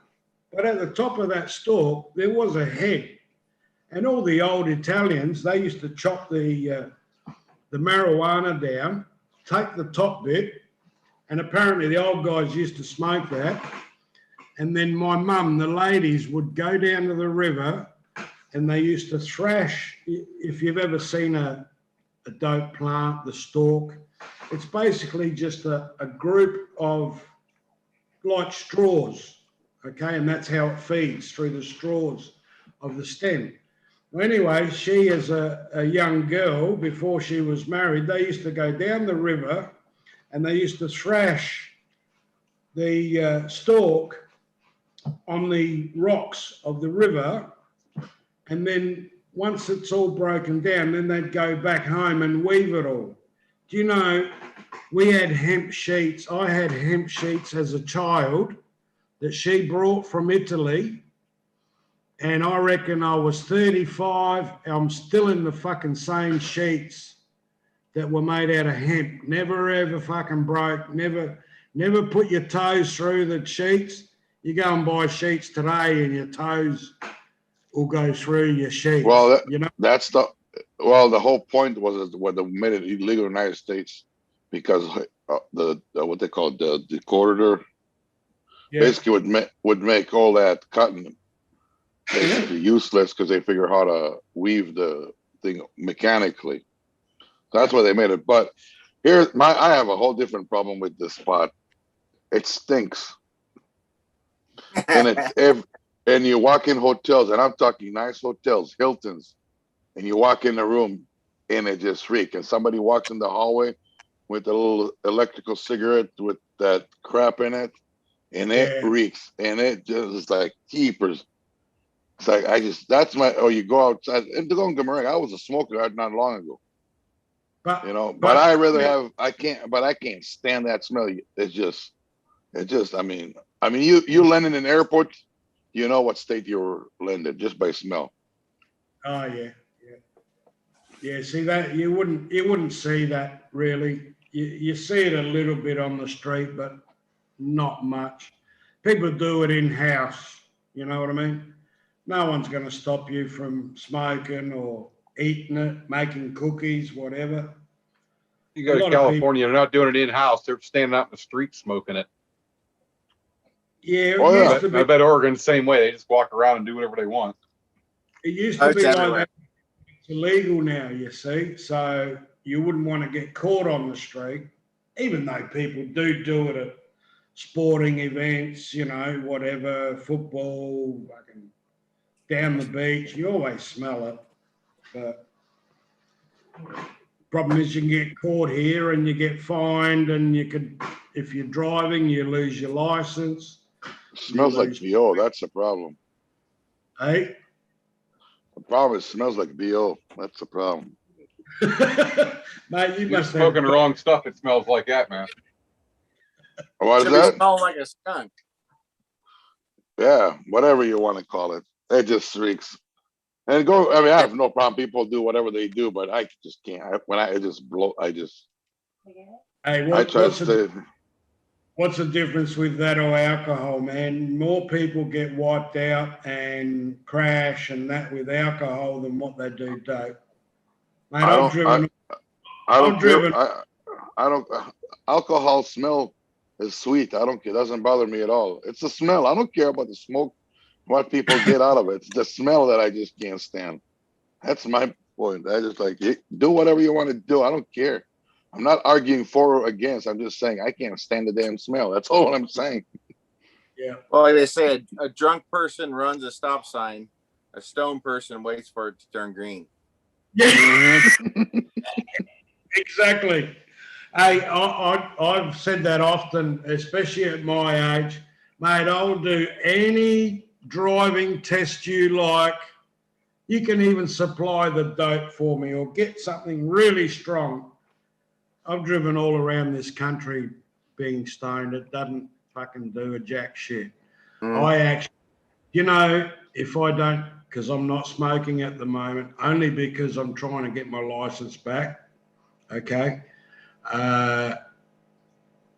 It puts me to sleep if I don't have dope. I got to go and sleep during the day. If I got dope, it keeps me going, keeps me moving.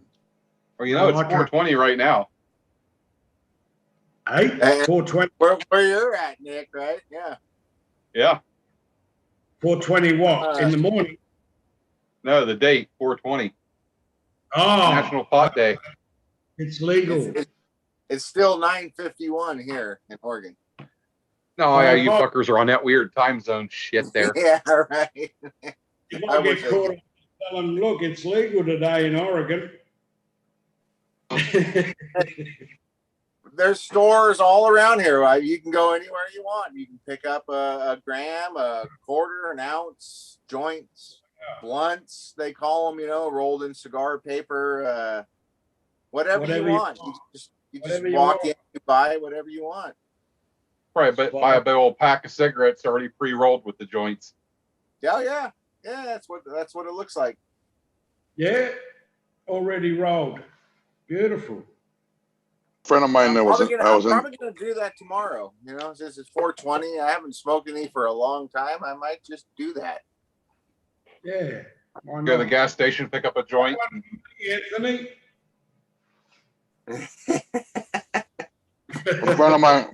A friend of mine I used to be an AMP for an airline, and they stationed them in Amsterdam back in the 90s or whatever it was, and he'd go wake up early in the morning, go to that cafe, roll a bunch of them.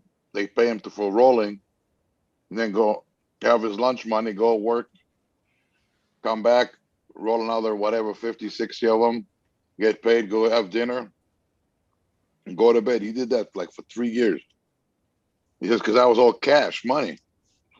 It was all legal there, but you know, he had I guess good fingers to roll them joints. Yeah. Some of this stuff is so good nowadays, though, that it'll get you paranoid, you know, and you start slapping bugs on your face. You know, you don't know where you're at. You know what? In the old days, when we were younger, we used to get paranoid. You don't get paranoid so much. It's like the young ones tend to laugh, you know. I think once you get to your 30s, whatever, that sort of goes. And although, you know, if you're around a good group, it definitely keeps the conversations going, that's for sure. You know what the worst part? You go to a place like California and you go to the rental car company and they spray a whole bunch of spray so you don't smell the guy who smoked pot before that to return the car, and the doors are closed and it's been sitting for a day outside in the heat. You pop that door, that car reeks so bad. A couple of times I told the rental car company, you keep that car and give me something that I can breathe in. Oh, sorry, I mean, that's bad. I mean, sometimes I had to return a couple, not, basically refuse the cars in some states because it reeked from pot. It's like, the last thing I need is a cop pulls me over and opens the window. Oh, get a whiff out of that thing. Yeah, that's the thing. You gotta be careful because you might be able to get a DUI just because he smells that marijuana in there. Exactly. But as long as there's a test for it, I guess Nick was saying that there is a test for it now. Yeah. Yeah, there's 2 or 3 companies producing like breathalyzer machines now to see how much pot you smoked that day. Okay. That's a good thing, because if it stays in your system for a month, and they say, well, we're going to take your blood when we get you down to the station, and yes, you were under the influence, that's DUI. Well, I didn't smoke for 2 weeks. What they do, I don't know. I know some states, what they need is those DUIs, those whatever, and just enough to get you to the station. If they can get you to the station, then they take a hair sample, and that tells you exactly how much you had, when you had, all that stuff. Yeah, no, we have machines here where you blow into it and it'll tell you whatever you've consumed. Yeah, well, if they take a hair sample for me, I'm going away for life. Oh. Yeah, they're gonna find everything. Yeah, well, it's only 4 weeks back, basically. With the hair sample.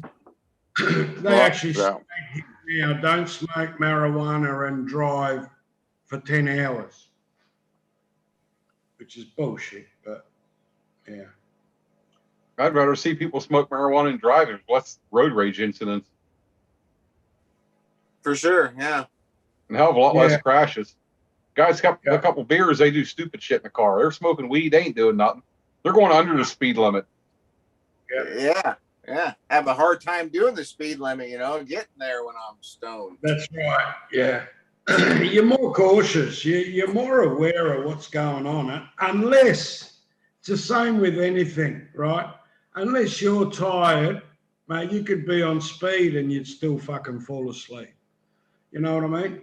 If you're tired, if you haven't slept, if you've had, a couple of rough days and you go and have a cone, you probably fall asleep. So you wouldn't want to be driving. But if I've had good sleep, I could have a cone while I'm driving and fucking eat something and drink something, and it doesn't matter. You just keep going down the road. Like I said, I've driven all around this country having a smoke on the road. Otherwise, over here it's a big country, 22, 28 hours between cities. It's a fucking long way to not do anything. I don't know. I must have doing it wrong because I never smoked that stuff and don't drink and drive. So yeah, well, see, over here a lot of people drink, as I'm saying. Australians, drag racers, we love our alcohol. Although I'm not a big alcohol drinker, but we go away, like I said, 28 hours. We used to designate drivers. I was always a designated driver, hence that's why my name's Captain, because I was always captain of the ship because everybody else drank. So when we went away, it's like, oh, Walt's driving. He knows where we're going. Might be going to Perth, might be going to Queensland, you know. And when you get there, you still got to navigate and everything to get to the track. And I used to know where everything was because we'd been there several times. And so hence the captain name is sort of stuck with me through driving the team, our rig everywhere. And most of the guys used to suck piss, so they didn't get to drive unless they hadn't been drinking, then you can drive. Hey, now you have to be careful when you're laughing about the captain. Yeah, that's right. I used to drive 16, 18 hours on the road, like, you know, not a problem. But I couldn't do it these days. When I was younger, yeah, not a problem. I used to be able to drive without a problem, you know. I had a truck that had 105 gallon external and another or whatever. It was like 100 or some total 140 or something, whatever that was the legal limit you could do. And I could do, I think it was 1,600 miles without dropping the foot out. Yeah, that's a long time. And I could not have a problem. Now, man, after 2 hours, I'm like, damn it, I need to take a nap, you know. We used to have enough fuel for 4 hours, so that's plenty of time to hopefully not need to go to the toilet or whatever. If you're a drinker, we're not stopping, piss in the bottle. Okay? Because we ain't stopping. We just been overtaking fucking 2, 3 trucks, cars. We ain't stopping to let them go past us. So that the only time we'd stop is every 4 hours, pull into the servo, fill up, and we used to be on propane gas, which used to take about 12 minutes.